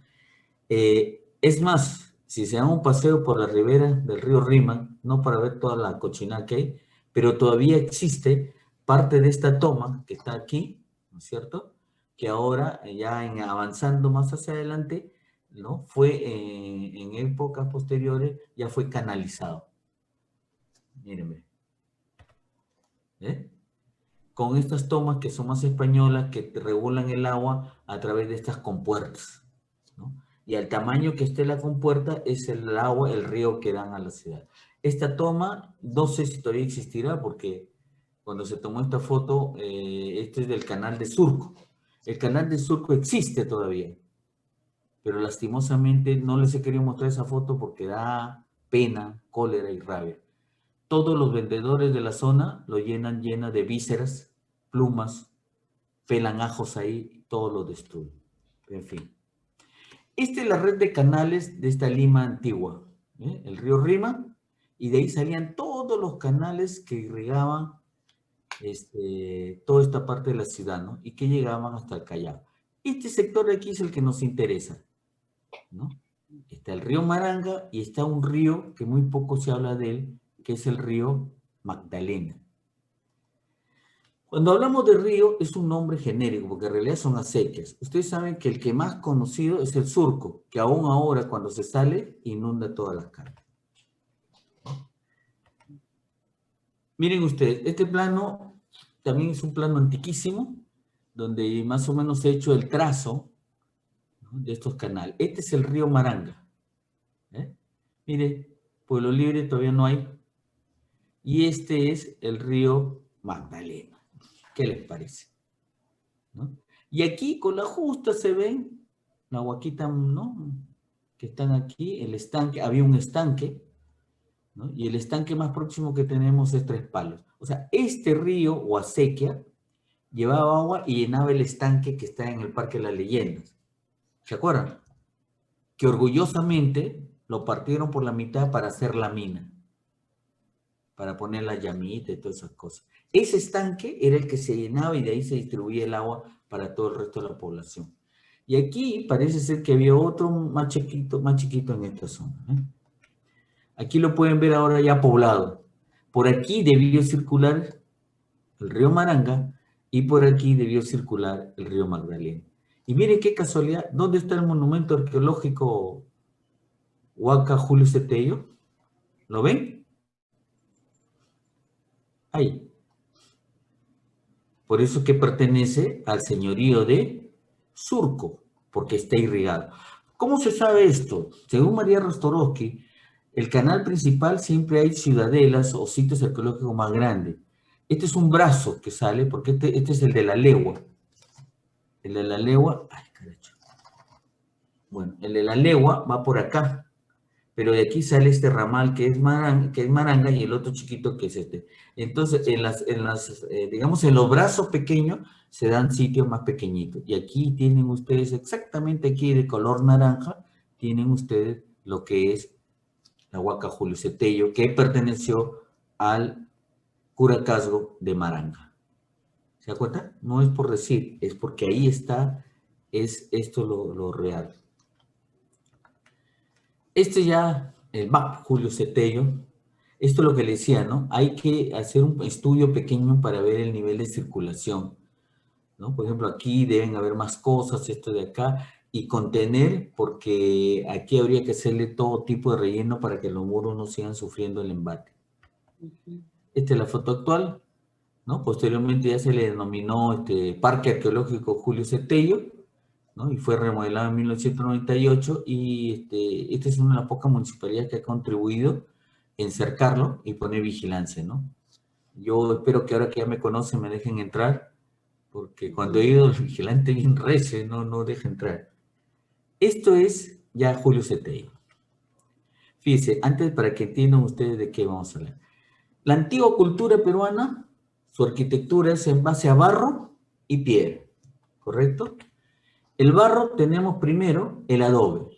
El más característico es que es, ¿no? El de Huaca Juliana, el de la Huaca Potosí, que está cerca, ¿no? Y otros monumentos arqueológicos de esta época, donde acostumbraban poner los adobes como libros, por eso le llaman tipo librero. ¿Eh? Ahora, ¿cuánta fuerza utilizarían y cuánto material? Es increíble. Pero este es el primer elemento constructivo de la cultura peruana. Ahí está cómo hacen los adobes, con la gabela que está aquí, lo van haciendo, igual hacían en el antiguo Perú, y algunos eran hechos a mano nada más, que no conocían este sistema. Miren. Y el segundo gran elemento de barro, ya vieron, es el adobe, y el segundo gran elemento es el tapial. El tapial viene a ser un adobe grandazo, llamémoslo así, ¿no? Un adobo. Y el otro elemento, como decía, es la piedra. Hay la piedra de cerro, que se utiliza, ¿no? Se saca del cerro, se construye, pero la parte plana se deja siempre o hacia adentro o hacia afuera. Y tratan de darle nivelación con pequeñas piedritas chiquitas para que no pierda, ¿no? Y en algunos casos utilizan piedras grandes que las dejan como base. Miren. Y el otro es canto rodado. Otro muro. Ustedes dirán, pero ¿por qué tanto eso? Es para entender, y aquí vamos a explicar y vamos a ver la arquitectura de la Huaca. El canto rodado no es otra cosa que una piedra del cerro que cae al agua. Cuando cae, ¿no? Va dando vueltas y las aristas como que se van limando, ¿correcto? Entonces va el canto, el costado, se va limando y va rodando. Eso se llama canto rodado y que pierde las aristas y se forman las piedras que a veces conocemos como la piedra del río. ¿Sí? Bien, ¿cuál es la técnica constructiva de la Huaca Julio Cetello? Primero que está conformado por plataformas, luego tiene recintos, pasadizos y como le dije, su construcción está en base a la técnica del tapial. Esto de plataformas es importantísimo. ¿Por qué? Porque si no se construyen estas plataformas, no se puede construir encima. Y Julio Cetello tiene esa particularidad de que es artificial. Se construye la plataforma de acuerdo a lo que ellos quieren, al tamaño, ¿no? Y van haciendo todo el resto. Esta es la forma del tapial, ¿no? Se construyen grandes paños, estos se llaman paños, ¿no? Se pone en madera, bueno, este es más actual, no tenía el dibujito de aquella época, ¿no? Y se rellena de esta manera, ¿ves? ¿No? Se hace el encofrado y se va rellenando. Pero para hacer esto, primero hay que esperar que seque el de abajo para ir haciendo el de encima. ¿Estamos? Esta es la forma. ¿Ya? Esta es la forma tipo ladrillo. Se construyen todos los paños inferiores, ¿ven? Pero se tienen que dejar secar. ¿Ya? Se tienen que dejar secar para que agarren consistencia. Y al agarrar consistencia, se van construyendo los otros paños encima. ¿Ven? ¿Correcto? Entonces, el tapial son grandes paños que se van construyendo uno todo. Hay otro sistema que es hacer la base, ¿no? Pero que conlleva también a colocarlos encima del anterior. ¿Ven? Ahí está. Lo curioso es que esto que está aquí, estos verticales, se llaman llagas. Lo van a ver ahora que lo vamos ahí. Y estos que están, lo que queda aquí, estas señas, se llaman lechos. Las llagas y el lecho. Hoy en día nosotros para hacer esto con los ladrillos utilizamos mezcla, ¿no? Pero ellos hacían esta maravilla. Pero ¿cuál es lo más maravilloso de ellos? Fíjense, para ellos construir un muro de estos, y lo pueden ver ustedes, ahora sé que espero que vean con otros ojitos su monumento, van a ver que el tapial es esencial. Si uno quiere tener, ¿no?, un muro alto, no lo van a hacer así cuadrado hacia arriba, ¿no es cierto? Sino que tienen que considerar que la base tiene que ser más grande que lo de arriba y por eso se llaman construcciones troncocónicas. ¿Ven? El siguiente será menos, el siguiente será menos, hasta lograr la altura que uno quiere. Si yo quiero que tenga más altura, tendré que hacer la base mucho más ancha. Esta base tendrá que ser más ancha para lograr una mayor altura. Eso es tecnología pura de los antiguos peruanos. Aquí no hay nada de que tenía que tener plomada, nivel, nada. Lo construían de esa forma. Aquí tienen ustedes, miren. Este es ya el monumento arqueológico. Esto que ustedes ven así en estas partes que ahora está caída, debajo hay plataforma. O sea, estas terrazas, como le llamamos comúnmente, se construían para poder construir encima. ¿Ven? Aquí debajo, lo pueden ver, está la plataforma y encima están los muros. Esta línea que ustedes ven aquí sería el lecho. Y las que están así, ¿no?, son las llagas. O sea, son como heridas que quedan en el barro. Ahí pueden ver tranquilamente que el día que esto se pueda limpiar, trabajar, va a ser una maravilla. Yo les aseguro, ojalá en algún momento se recupere todo esto y poder hacer un proyecto donde involucre a toda la comunidad para que participen excavando, que sería lo más maravilloso, ¿no es cierto? Que puedan participar, no solamente alumnos, no todos, ¿no? Yo lo he hecho en Nazca, en un sitio que se llama Paredones, lo hice con un grupo de japoneses y se sentían felices, ¿no? O sea, es volver a jugar con la tierra, cuando éramos niños, ¿no? Y después tenemos, por ejemplo, aquí tienen el muro, ¿ve? Aquí se ven clarito la llaga, y debajo pueden ver que es más ancho que arriba. Esto es la Huaquita Julio Cetello. Lamentablemente, esto que ocurrió aquí, estas excavaciones así que han horadado, esto necesita ser primero que nada consolidado para evitar que esto se caiga. Cuando hagan circuitos, que no se acerquen. ¿Sabe qué es lo que daña los muros? La grasa de las manos. Solo tocando el muro ya se está contaminando. Porque aparte esto sufre los embates de unos, no sé el nombre científico ahorita, pero son unos bichitos que son los que hacen estos huecos. Se meten, comen, y a eso le agregan la grasa de la mano y se va deteriorando. Este es un muro trapezoidal, ¿no? Y pueden ver aquí, un muro que también se está deteriorando. Y esto que es la maravilla de todos los jóvenes, niños y jóvenes, que tienen ese afán por andar con instrumentos punzocortantes, ¿no?, poniendo sus nombres en los monumentos arqueológicos, ¿no? Hay algunos que son despiadados, ¿no?, que a nadie le interesa con quién está, le gusta poner, ¿no?, Rosa y Juan. y su corazoncito y todas esas cosas, ¿no? Otro, ¿no? María y Pedro. De repente vamos a encontrar uno que Eduardo y José también. Entonces, esto que ustedes ven es tierra pura convertida en estos paños y de eso está construido la Huaca Julio Cetello, de tapial. Un tapial que ha permitido que se mantenga el monumento ahí y que, como le dije, el recorte se produjo esencialmente por la ladrillera que se posicionó en este sitio. Ya en los escritos que hay ahí, la describen claramente y dice, la ladrillera está destruyendo la zona arqueológica. ¿No? Aquí tienen, por ejemplo, esto ya ahora no hay, pero hace mucho tiempo, no sé si ustedes notan la coloración blanquecina aquí, es porque los vecinos de muy buena gente, muy buena gana, esto cuando apareció por aquí era el año 2000, 2002, habían sembrado plantas acá, ¿no? Y al regarlas, ocasionaban que esto se haga un lavado. Y miren cómo ha quedado aquí el muro. ¿Lo ven? Esto tienen que venir especialistas para consolidar. Con unos adobes, ¿no? Lo hacen así porque siempre hay que ser honestos. Toda restauración tiene que ser honesta. No hay que dejarlo exactamente igual. Hay que de alguna otra manera dejar la evidencia que ha sido restaurado. Tratar de dejarlo igual en el sentido de cómo era, pero fundamentalmente aquí se deja una parte como está. Ahorita van a ver. ¿Ven? Miren. Y esto no sé qué lo ha hecho, es un perro, ¿no? Pero está a punto de caerse. Estos son los muros que hablan. Miren este muro, más ancho acá, más angosto arriba, y aparte ponían otros muros que servían para consolidar los muros de la parte superior. Es una técnica andina 100%, ¿no? En el antiguo Perú no había necesidad de estar haciendo ventanas. Las ventanas son más costeñas, somos más chismosos lo de la costa. En la sierra se utiliza la casa para vivir, para descansar, ¿sí o no? ¿No? Acá en cambio en la costa todo el mundo está en la ventana, pero si escuchan bala todo el mundo sale, ¿no? Si hay bulla, pleito, ¡hoy le está pegando a la mujer! Todo el mundo sale. Aquí no, aquí se construye para descansar, para vivir,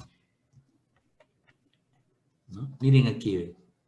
Este es un muro, ¿ya? El desgaste, el tiempo de la lluvia y todo está desgastando y la intemperie está carcomiendo el muro y esto es peligroso, ¿ya? Porque en algún terremoto fuerte se puede venir abajo y habrá vidas que lamentar si es que hubiera niños por ahí o estuvieran en un circuito. Esto hay que hacerlo cuanto antes, ¿no? Yo lo voy a elevar, ¿ve? Este es un corte que ustedes pueden ver aquí, donde están las plataformas y los muros, el muro de contención, el muro original que contiene para que toda esta estructura no se vaya abajo. ¿Lo ven? Ese es el sistema que utilizaban en la Huaquita. Miren esto, son los recintos con pasajes. Ojo que los pasajes y todos los recintos de esta época son controlados. Si tú no sabías el recorrido, te perdías. Pueden ir ustedes al sitio este de... se me fue el nombre. El sitio que queda acá en Cajamarquilla, perdón. Y aquí esto lo van a ver mucho más alto. Es igual en Tapial, de la misma época de este, ¿no? Pero es una ciudadela inmensa, donde todos los caminos llevan a un solo sitio y tienes que conocer. Si no conoces, te pierdes, te vas a otro lugar sin entender qué. Miren esa técnica constructiva. Miren cuánto barro debió entrar aquí. La cantidad de barro que debió entrar en toda esta zona. Es una maravilla de lo más hermoso que puede haber acá, ¿no? Bueno, luego tienen ya el cercado que hizo la municipalidad, a quien hay que agradecerle, ¿no? Esto sí, disculpen, pero esto sí fue lo que no me gustó, porque el monumento arqueológico originalmente da, perdón, no da aquí, sino da hasta acá. ¿Me entienden? Alguien cerró y se hizo su cochera. En fin, no busquemos culpable, vayamos hacia adelante. Y lo otro que sí les pido es que cuando se siembren plantas, se deben sembrar en el filo, pero tienen que ser plantas que no requieran mayor cantidad de agua, ¿no es cierto? Ni plantas que tengan raíces como raíces grandes que van a levantar las estructuras, ¿sí o no? No solamente va a levantar la vereda o que tiene aquí este murito, sino que van a levantar las estructuras. Las raíces siempre buscan la posibilidad donde hay agua. Entonces puede deteriorar todo completamente. Miren el desgaste del muro. ¿Sí? Y esto es parte de esa época cuando estaba la ladrillera. Y después, bueno, alguna cosa. ¿Cómo cortaban? Pues, mira, aquí se ve claramente, ¿ve? El lecho, ¿no? Aquí también, ¿lo ve? Cómo iban construyendo uno encima de otro. ¿Sí? Y bueno, esta es una construcción que aquí también hubo un pequeño desvío, pero bueno, lo controlamos a tiempo. Felizmente pudieron poner algunas cosas, pero algunas cosas quedaron ahí para poder proteger. Por aquí estoy yo cuando iba a hablar con los vecinos, ¿no? En esa época no nos querían mucho, ojalá que ahora sí. Y esto es lo que yo le digo, ¿no? La afectación, ¿no? De la gente andar poniendo, ni sé qué dice, ¿no? Marinés todavía la condenada tiene nombre compuesto. O sea que lo he hecho más grande todavía, Marinés, ha puesto todo su nombre, ¿no? Bueno, y aquí les quiero presentar lo que ya habíamos visto en partecita, cómo recupera el ministerio los sitios, pero bajo el sistema de proyectos SNIP. ¿Qué quiere decir SNIP? Sistema Nacional de Proyectos. O sea, el ministerio mismo también genera sus propios proyectos y le pide al Ministerio de Economía para que financie porque tienen este rubro, pero no es muy divulgado entre toda la gente para que pueda aprender y ver. Como les decía, este era Huantille, mi huaquita que está aquí cerca de mi casa, ¿no? La gente vivía aquí, las paredes habían sido, para que no se les caiga, les habían puesto mayólica a todo esto, pero el resto miren cómo era, mayólica acá, ¿no? Por fuera flores, por dentro temblores. Y la gente aquí se amotinaba, ni bien nos debían llegar, inmediatamente se amotinaban, ¿lo ven? Para poder votarnos, ¿no? Algunos con armas, otros con cuchillos, hasta que finalmente con el alcalde Allison se decidió, él buscó los financiamientos, se le dio $1000 a cada uno y mire, se fueron. Esta es la misma iglesia, ¿no? Se terminaron yendo y se comenzó a ejecutar un proyecto que descubrió una serie de banquetas, de muros, igual que la huaquita que ustedes tienen, donde habían estos tapiales, y se cercó, se le puso su cartelito, bueno, ahora ya cambiaron las siglas, ¿no? Y se comenzó a descubrir, y lo más importante, no se ve aquí, pero que se consolidaron los muros para evitar que caigan. Mateo Salado tenía un proceso largo, hasta convertirse hoy en el sitio epónimo de Lima, ¿no? Ustedes verán así estas cosas medio raras que se han construido, pero es la única forma de consolidar. No completar los muros porque no sabemos cómo era, pero ¿ves? Esto que está aquí es la consolidación de muros. Siempre se deja la evidencia de que esto es lo restaurado, esto es lo original, para poner ahí. Esas son recuperaciones de monumentos con el SNIP, no porque el ministerio había puesto su plata. Y aquí tienen ustedes San Borja. Esta era la huaquita de San Borja, que ahora está muy bonita. La gente había hecho un hueco aquí para poder hacer motocross desde el otro lado, no solo motocross, sino, perdón, bicicross, sino también motocross. Este proyecto también con el SNIC se pudo hacer y recuperar todo el monumento, excavarlo por dentro y descubrir una maravilla. Cuando gusten, bueno, no se puede ahora, pero en algún momento ir para ver. Nadie lo ve, por fuera todo el mundo dice, es un montón de tierra, pero por dentro tiene cosas maravillosas. Tiene vanos de ingreso, tiene escalinatas, ¿no? Tiene sitios como este, por ejemplo, acá hay un vano de ingreso y acá hay una escalinata para ir a la parte superior. Pensamos que esta zona debe ser exclusivamente para la fabricación de chicha. Estos son los huequitos que tienen ahí y la vasija. Ustedes saben por qué la vasija es cónica, ¿no? Las vasijas grandes son cónicas y es porque es la única manera de posicionarlas, ladearlas así para entreverar y después voltearlas y servir y poner en vasijas más pequeñas. Esta es la grande, vasija más pequeña para sacar la chicha airear. Y esto es trabajar con la comunidad, ¿no? Este Huánuco Pampa, que es un sitio maravilloso, pre-inca, donde se contrató a todos la gente del pueblo para que tuviera trabajo, pero que a la vez aplicaran su técnica de ellos. Y miren lo que hicieron, ¿no? Ellos dijeron, hay que tener esta tierra amarilla, hay que tener estas piedras, tanto de agua, tanto de esto, que esta agua del río es mejor que el agua de... Y comenzaron a reconstruir todo el monumento arqueológico de Huánuco Pampa. Eso es todo lo que le podía decir. No sé si les he quedado en deuda, pero Pero cualquier cosa, yo soy el licenciado Fernando Herrera García, esta es la dirección donde trabajo, yo trabajo en la dirección de catastro y saneamiento físico. Bueno, el teléfono por ahora no funciona, pero cualquier cosa, este es mi correo institucional, yo lo reviso todos los días, contesto siempre, así, menos insultos por supuesto, pero siempre contesto a toda la gente, ferrera@cultura.gov.pe. Es de alguna manera para contribuir, algunas cosas, dudas que tengan para todos ustedes. Muchísimas gracias. Muchas gracias a usted, licenciado Herrera. Ha sido muy ilustrativa la exposición y también las fotos. No siempre tenemos la oportunidad Buena, ¿no? de ver las fotografías. Si puede dejar la pantalla sin compartir para poder regresar a... ¿Desea hacer alguna consulta o pregunta? Puede escribir por el chat. Vamos a dar la lectura. Sonia, yo he encontrado una pregunta acá en el Facebook. Sí, por favor, la puedes leer.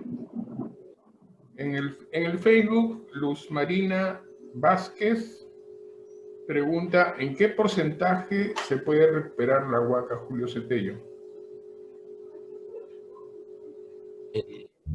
Yo tuviera un muro, lo recupero en 100%. ¿Entiendes? O sea, la recuperación se da en función al trabajo que vas a hacer. El monumento, este monumento arqueológico, está para recuperarse. Mira, así nomás como está, es un bonito atractivo, ¿no?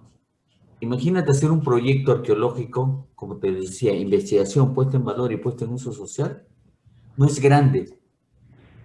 Ahora los PIB menores son creo de 1 millón de soles. ¿Sí?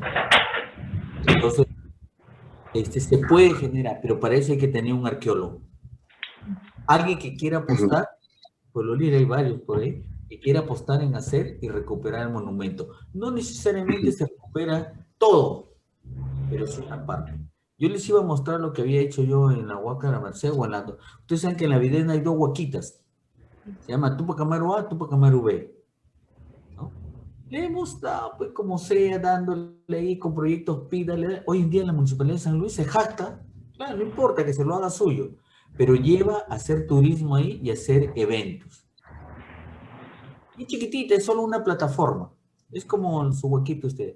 Pero ya adquirió importancia, digamos, turística, porque ahora la gente puede ver lo que yo les he explicado, que el muro, que la plataforma, que el pasadizo, ya se puede ver porque ha sido consolidada y restaurada. Entonces, ¿qué tenemos nosotros? Tenemos que se puede recuperar el monumento, pero tiene que haber un arqueólogo, no cualquier persona neófita, para que este arqueólogo pueda hacer un proyecto y pedir.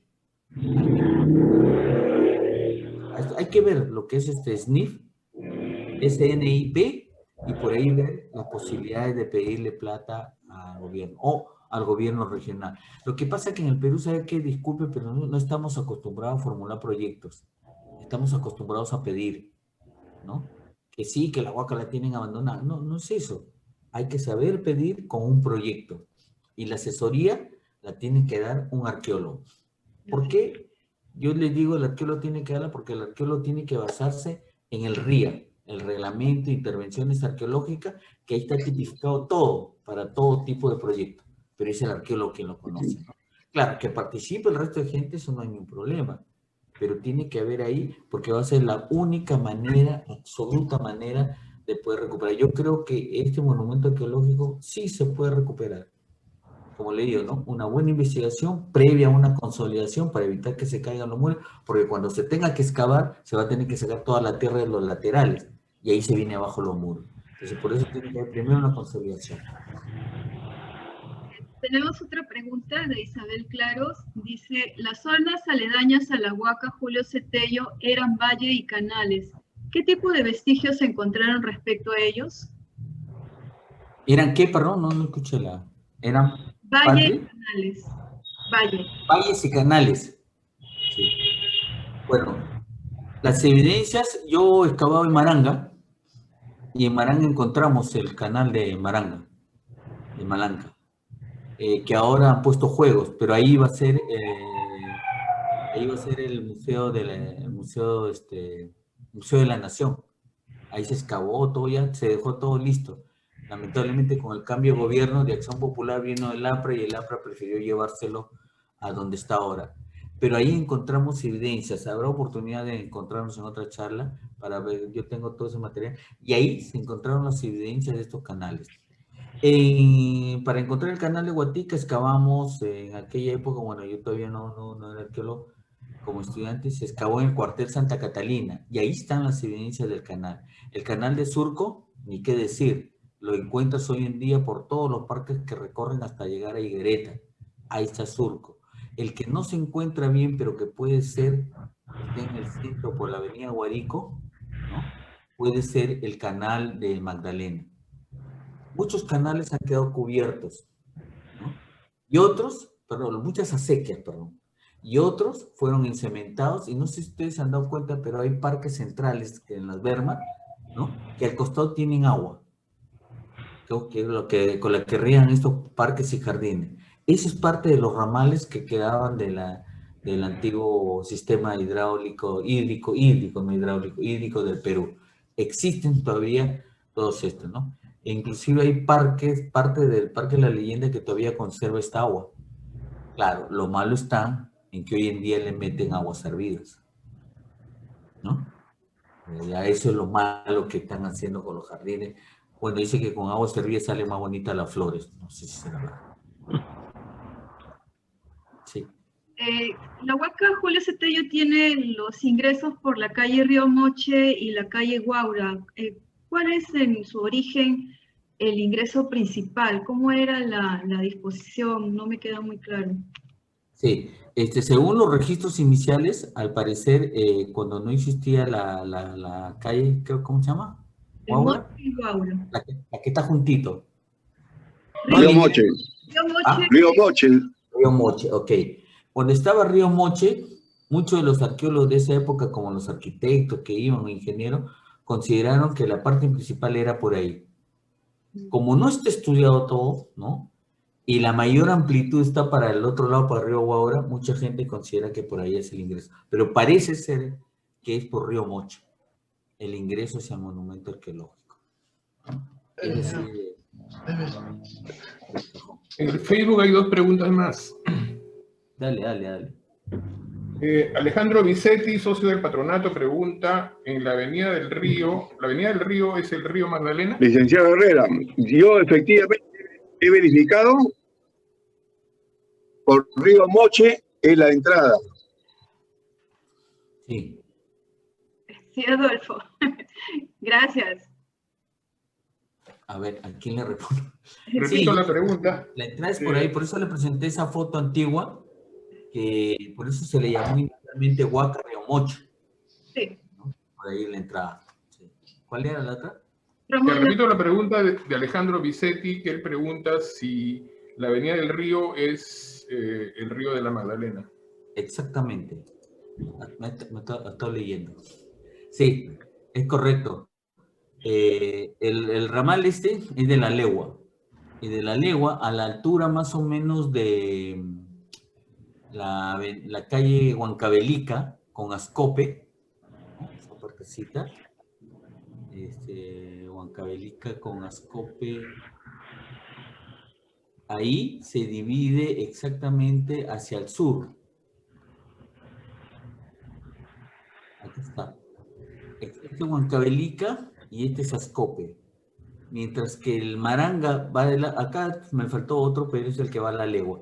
Pero sí, efectivamente aquí viene el Maranga y en este lado viene el de la Magdalena, que se han encontrado evidencias hasta este parque. Se llama, que es el Parque Arrieta. No sé dónde pertenece, si es Pueblo Libre o es cercado, no sé. Ante el Parque Arrieta, o sea, por aquí venían.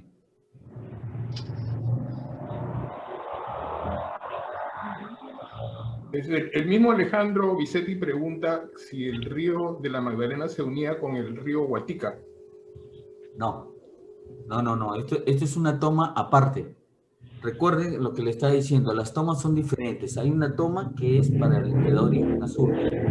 Hay otra toma que da origen al río Huatica. El río Huatica en realidad lo que hace es que cuando Pizarro funda la ciudad y se pone en el centro, el río Guatica lo recorren y por eso construyen encima. Hoy en día, en muchas de estas viviendas que se han excavado, se han encontrado los restos del canal, que por ya pasar por la ciudad, de estas acecas, que para pasar por la ciudad, las tuvieron que canalizar.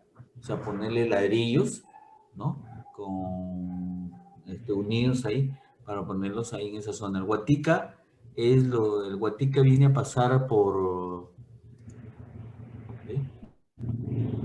Este es el surco. ¿Están viendo ahí? ¿Sí?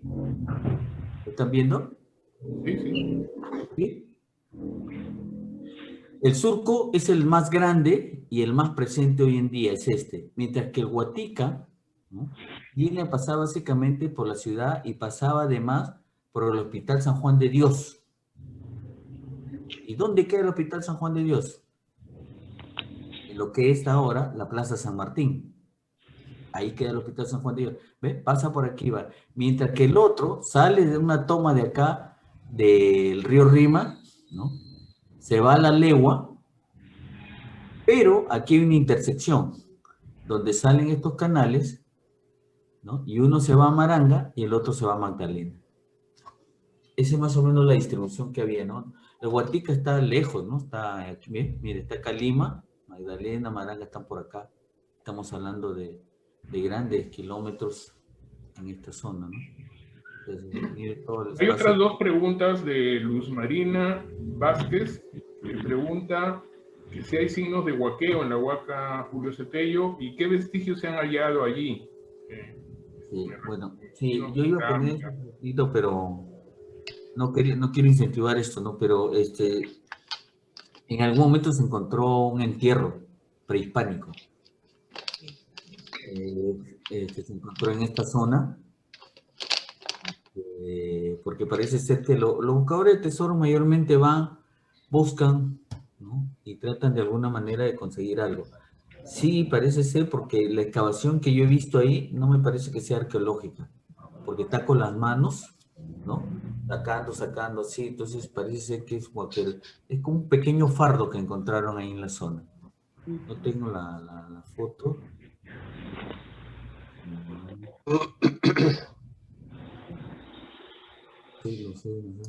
Tenemos un comentario aquí de Laura y dice: señor Herrera, gracias por la exposición. Y más que hacer una pregunta, me gustaría decirle que me ha impresionado ver la Huaca tan destruida. Yo la conocí y jugábamos por los años 47. Hace mucho. Y bueno, Juan Yangali, que es el director de la Gerencia de Cultura de la Municipalidad de Pueblo Libre, expresa sus felicitaciones al patronato por promover la ponencia, que ha dado muchas luces sobre nuestra Huaca, y muchas gracias al licenciado Herrera por la exposición. Solamente para que vean, miren, no le he mostrado eso, pero esta es una de las cosas que se encontró ahí. ¿Lo ven? Sí.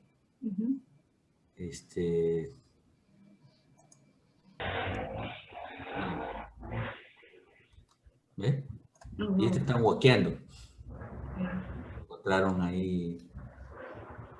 Algunos dicen que es de uno de los chinos, pero no creo. Yo creo que ahí están en pleno huaqueo. Es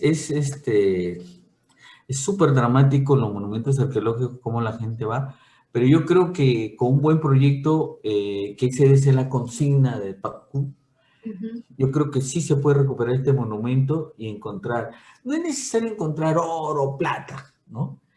Yo les digo, con la arquitectura se puede hacer historia, porque a mí me fascina la arquitectura andina, porque demuestra que la capacidad del ingeniero antiguo, porque tenía capacidad para eso, es fenomenal, ¿no? Tanto así de que poder mantener estos muros, tener todo cohesionado. Y mire, estamos hablando más o menos de como le dije, Isma, ¿no es cierto?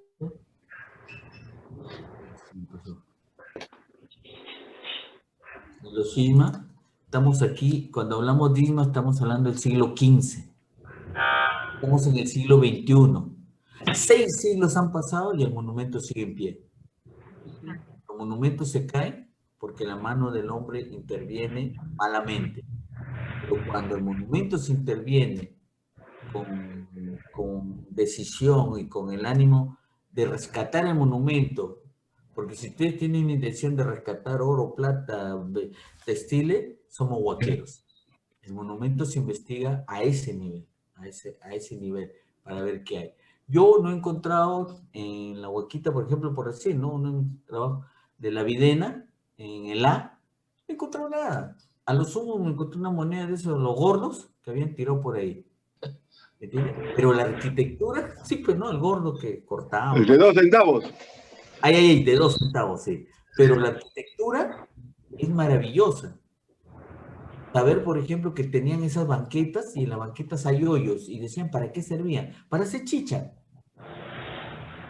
Y para ascender al sitio, es chiquitito, pero para ascender hay rampas.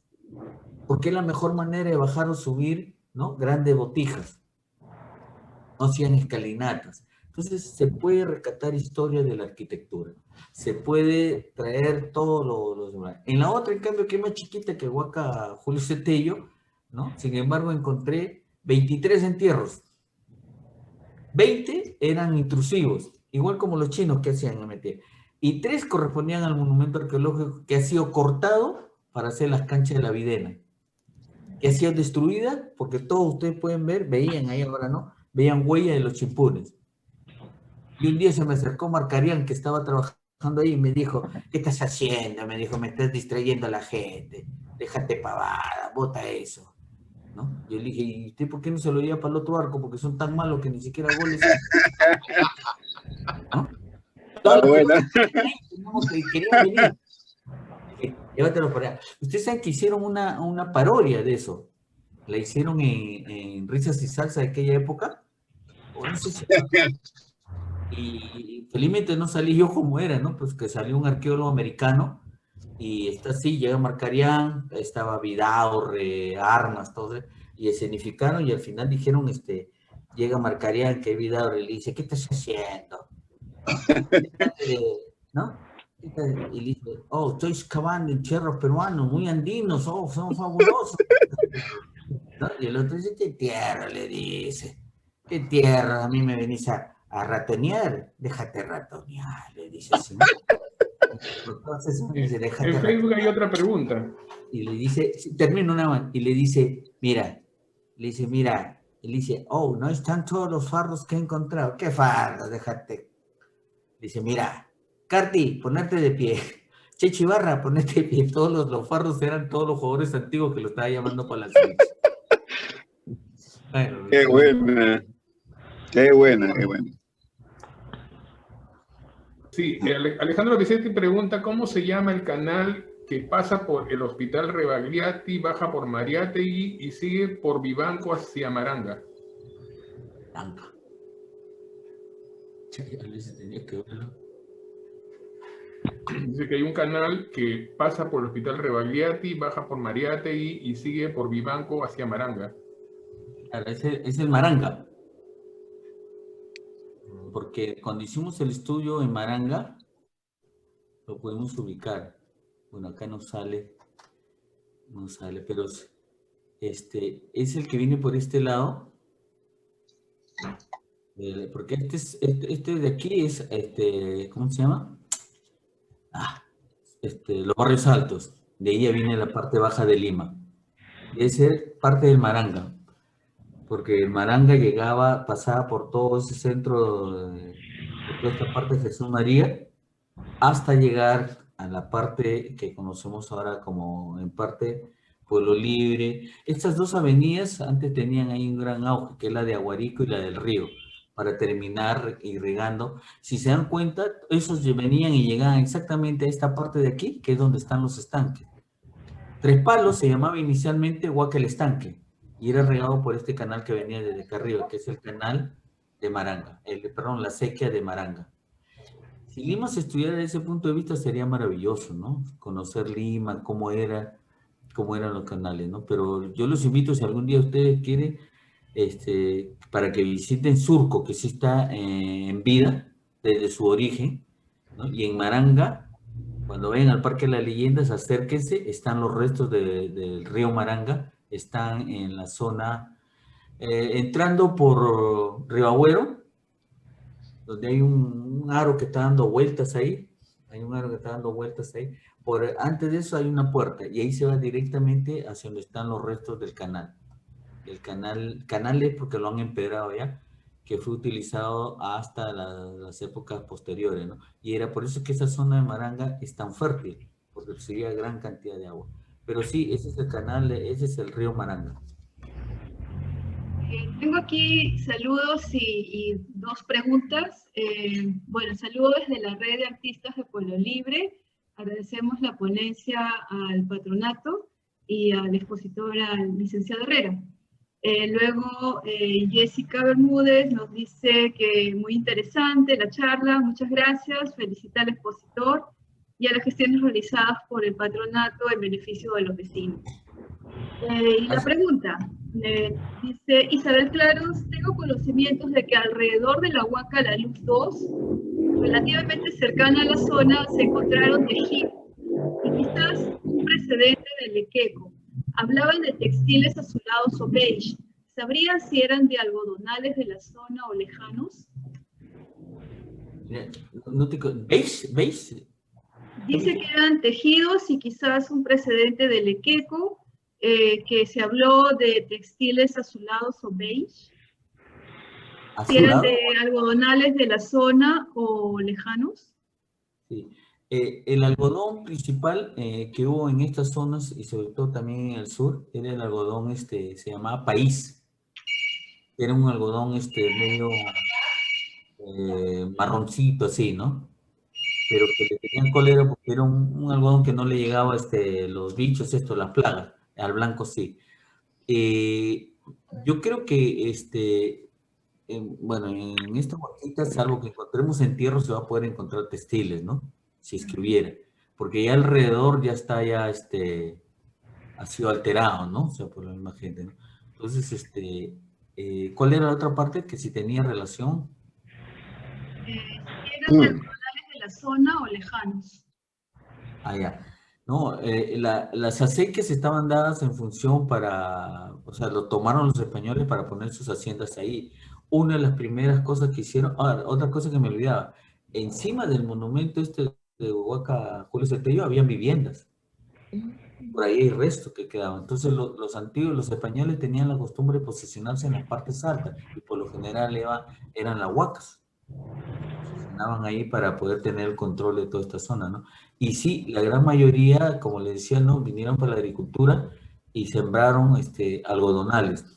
Otro rubro que cogieron esto fueron las cañas, ¿no? La caña de azúcar también y algunos productos de pan llevar, ¿no? Ese nombre siempre me pareció chistoso, ¿no? Pan llevar. Yo pensé que era pan que se llevaba, productos para comer, ¿no? Sí. Otra consulta de Claudio Chinchayán. Pregunta si hay algún libro donde estén los recorridos de los ríos de Lima. Sí, por supuesto. El mío. No.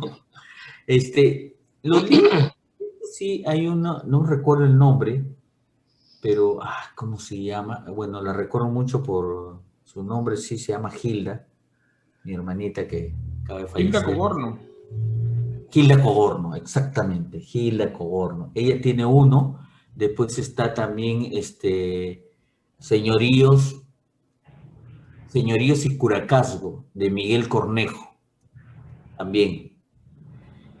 Luego, hay uno que sí no sé si estará, que es de Cerdán, de 1748, que es el tipo que lo mandan los españoles a hacer el estudio de canales para poder irrigar sus haciendas, ¿no? La nueva ciudad que había. Y Cerdán hace un escrito para saber cómo era y se encuentra con la gratísima sorpresa de que ya los antiguos peruanos ya lo habían hecho. Ya estaba todo listo. Por eso que ellos se posicionan casi encima de los monumentos arqueológicos, tapan estos sectores para seguir ahí.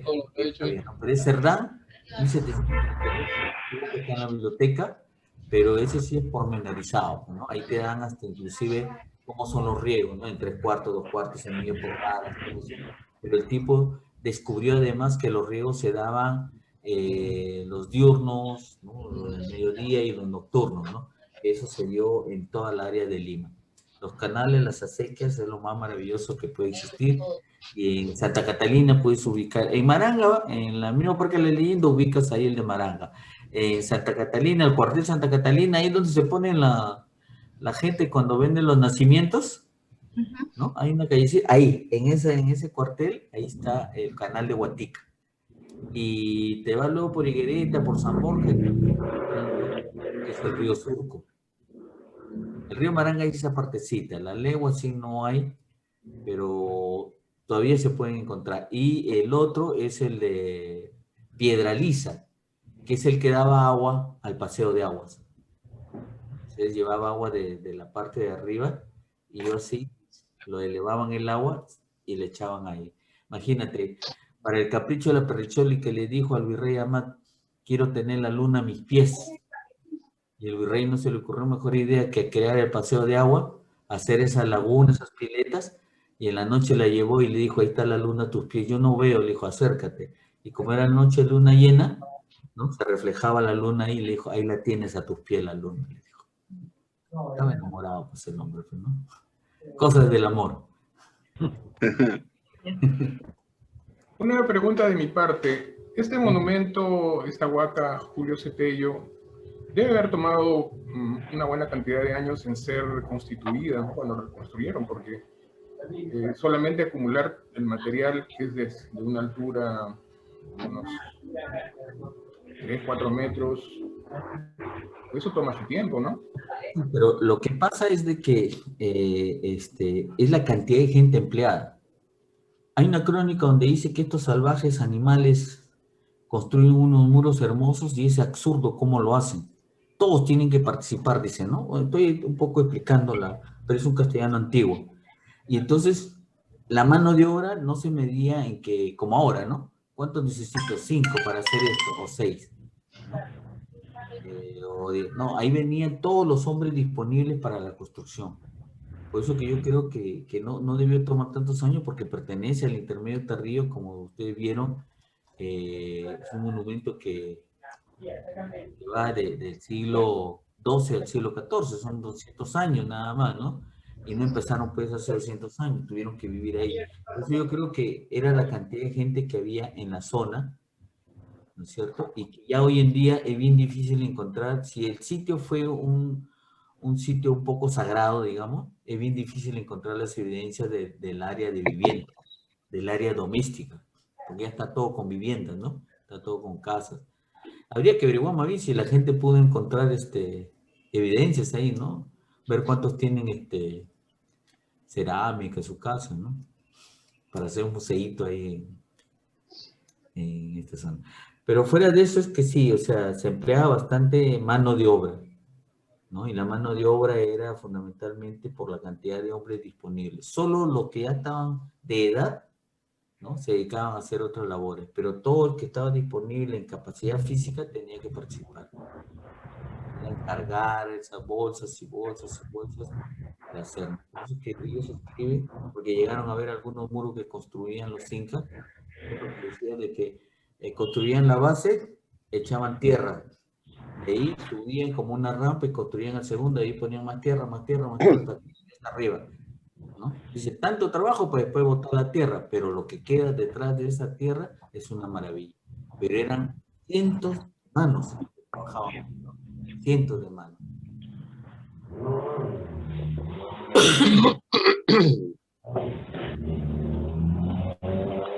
Bueno, si no hay más preguntas por aquí, Ramón, ¿tienes más preguntas en el chat?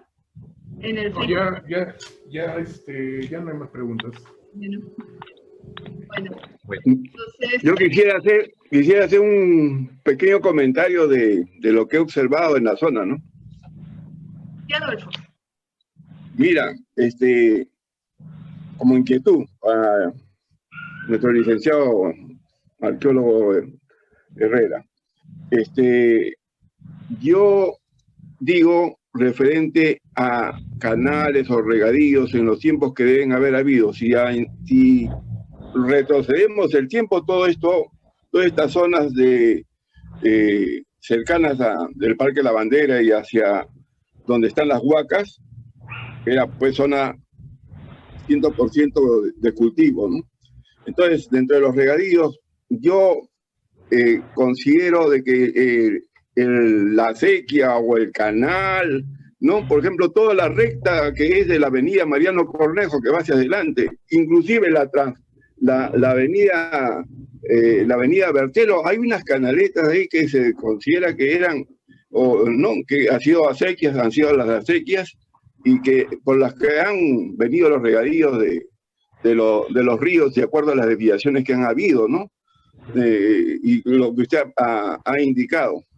Pero en ese sentido, para que existen esas zonas. Ahora, lógicamente, en esos tiempos que han sido cultivables, se considera que las partes altas y que han sido las huacas son esa huaca, la huaca de Julio Cetello, inclusive al otro extremo que ahora pertenece a Lima, está la huaca de La Luz, y si vamos más hacia el sector de Palomino, hay otras huacas por ahí, ¿no?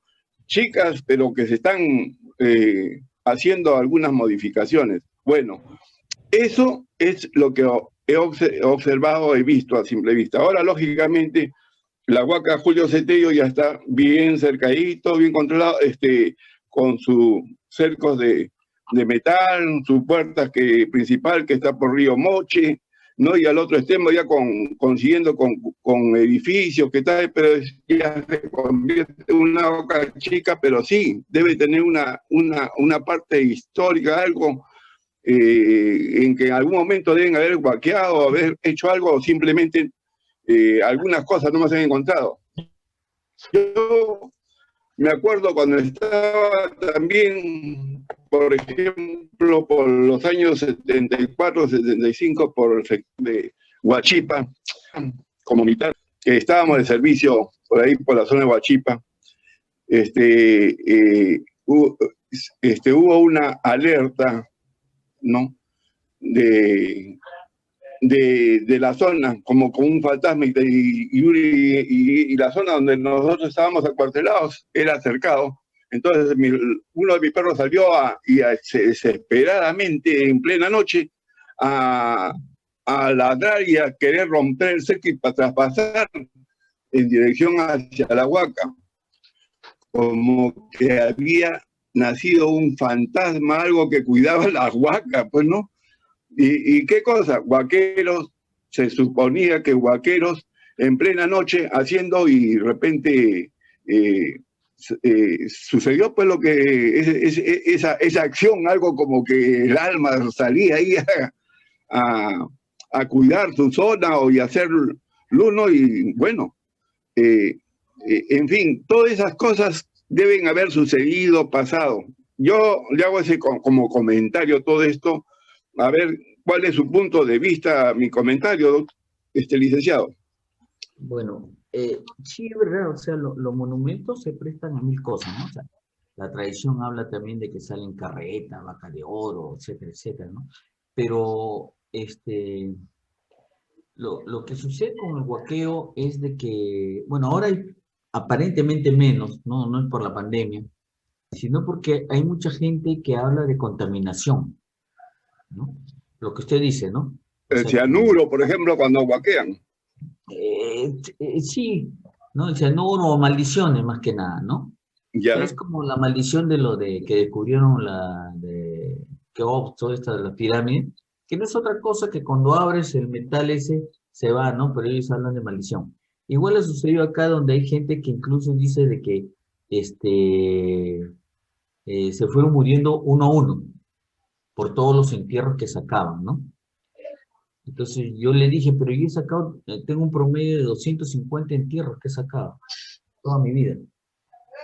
Y no sé, yo, por eso habré superado el COVID, pues, ¿no? O sea, me habré salvado por eso, ¿no? Por los apos. Pero definitivamente, los monumentos arqueológicos se prestan a mil y una leyenda, ¿no? A mil y una leyenda. ¿Y por qué a mil y una leyenda? Porque, por ejemplo, nosotros teníamos en Nazca, siempre decía la gente de que en la noche salía fuego de la huaca, que había mucho fuego. Entonces yo trabajaba con mi personal desde las 7 de la mañana hasta las 3 de la tarde, ¿no? 8 horas, con todo mi personal técnico y también el de apoyo. Aquí un día les dije, ¿qué les parece si vamos, levantamos, yo lo levanto a todo y a las 2 de la mañana nos vamos a la Huaquina? Paredón, sí. Entonces fuimos con la gente y varios de los estudiantes que iban ahí conmigo me decían, jefe, ¿no? Hay fuego, decían, hay fuego. Y ahí avanzamos y, ¿verdad? No se veía un poco así de luminosidad en el monumento arqueológico. Ya cuando llegamos pudimos ubicar, marcamos los puntos y al día siguiente que fuimos a ver, era justo, ¿no?, donde habían tumbas, donde habían regado huesos. Los huesos tienen esa particularidad, ¿no? Los huesos frescos, ¿no? Digamos, no esos que ya están secos. De que para algunos sale como una especie del fósforo que tienen, qué sé yo, ¿no? Pero ya la gente ya no quería trabajar, por ejemplo. Supersticiones como encontrarse un pavo. Yo estaba, me acuerdo, en la parte baja y no sé cómo veo arriba y comienzan cerca de 10, 15 personas a correr hacia la cima del cerro. Con la pala. Y decía, Dios mío, no. Cuando yo miraba dije que se están escapando, ¿no? Que se están llevando material. Al rato han bajado y que habían encontrado un pavo dentro del monumento arqueológico, ¿no? Un pavo de hechicería. Y tuvieron que llevarlo a la parte más alta, volverlo a enterrar, y había hojas de coca, restos de cigarrillo inca, un muñequito enterrado ahí. Entonces, el monumento se presta para todo, ¿no? Para todas las cosas que puedan haber ahí en estos lugares, ¿no? Es como yo le decía, ustedes saben, ¿cuál es la mujer más feliz del mundo? Ahora, con respecto a las posibilidades de que hayan sido las acequias o canales por toda la recta de la avenida Mariano Cornejo, lo que corresponde a Bertelo, y todo eso que es cercano a la zona de Julio Cetello, considero que ese debe haber sido parte de esos lugares de regadío o las acequias de regadío de esas épocas. Bueno, quizá variaron, ¿no? Porque ojo que estamos hablando de las acequias de la época inca, o sea, del intermedio tardío hasta inca. Claro, puede haber variado, claro, pero da la impresión que podría ser. Sí, porque el Maranga... solamente como una inquietud. No, el Maranga, mira, por esta calle de Bertelo, llega acá y se va hacia una calzada. Sí, eso es verdad, ¿no? Que ahora está así medio... y va a dar hacia el Parque de la Leyenda. Sí. El Parque de la Leyenda. Ya, claro, así es. Bueno. Parque de la Leyenda, eso sí, ¿verdad? Así es. Bueno, Sonia. Sí, Víctor. Muy bien. Sí. Bueno, nuestro licenciado Fernando Herrera García, a nombre del patronato, le agradecemos mucho por esta participación. Las preguntas han sido muy esclarecedoras y muy innovadoras para todos los vecinos que hemos escuchado su clase magistral. Y yo creo que nos ha dejado inquietudes muy importantes para todos los pueblolibrenses y para nuestras propias autoridades municipales, que hemos tenido la oportunidad que también esté participando el gerente de cultura, el señor Yangali, y que realmente debemos tener muy en cuenta preservar nuestros patrimonios arqueológicos, que no solamente nosotros estamos en la República, sino también colonial, sino tenemos una cultura milenaria que es, digamos, como la de la cultura isma, que es muy importante. Yo creo que el patronato, basado a la inquietud y la propuesta que nos va a apoyar el Ministerio de Cultura, proponer dignamente a la municipalidad y a la sociedad civil organizada para ver cómo podemos poner en valor este monumento,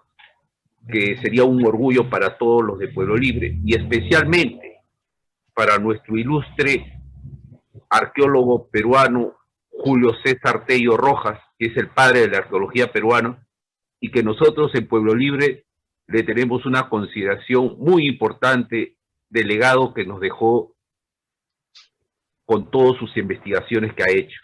Muy agradecido,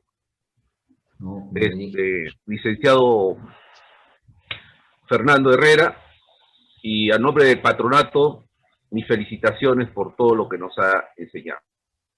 Muchas gracias a ustedes, más bien, y como le dije, ¿no? Siempre dispuestos a dar.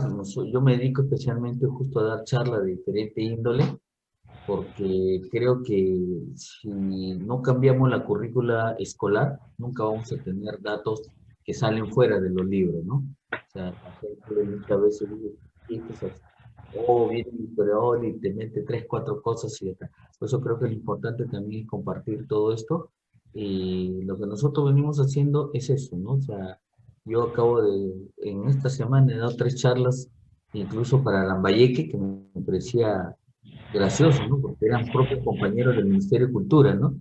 Y al final se quedaron felices, hemos compartido mucho, porque el patrimonio cultural del Perú hay que defenderlo de distintas formas, ¿no? Y hay diferentes formas, ¿no?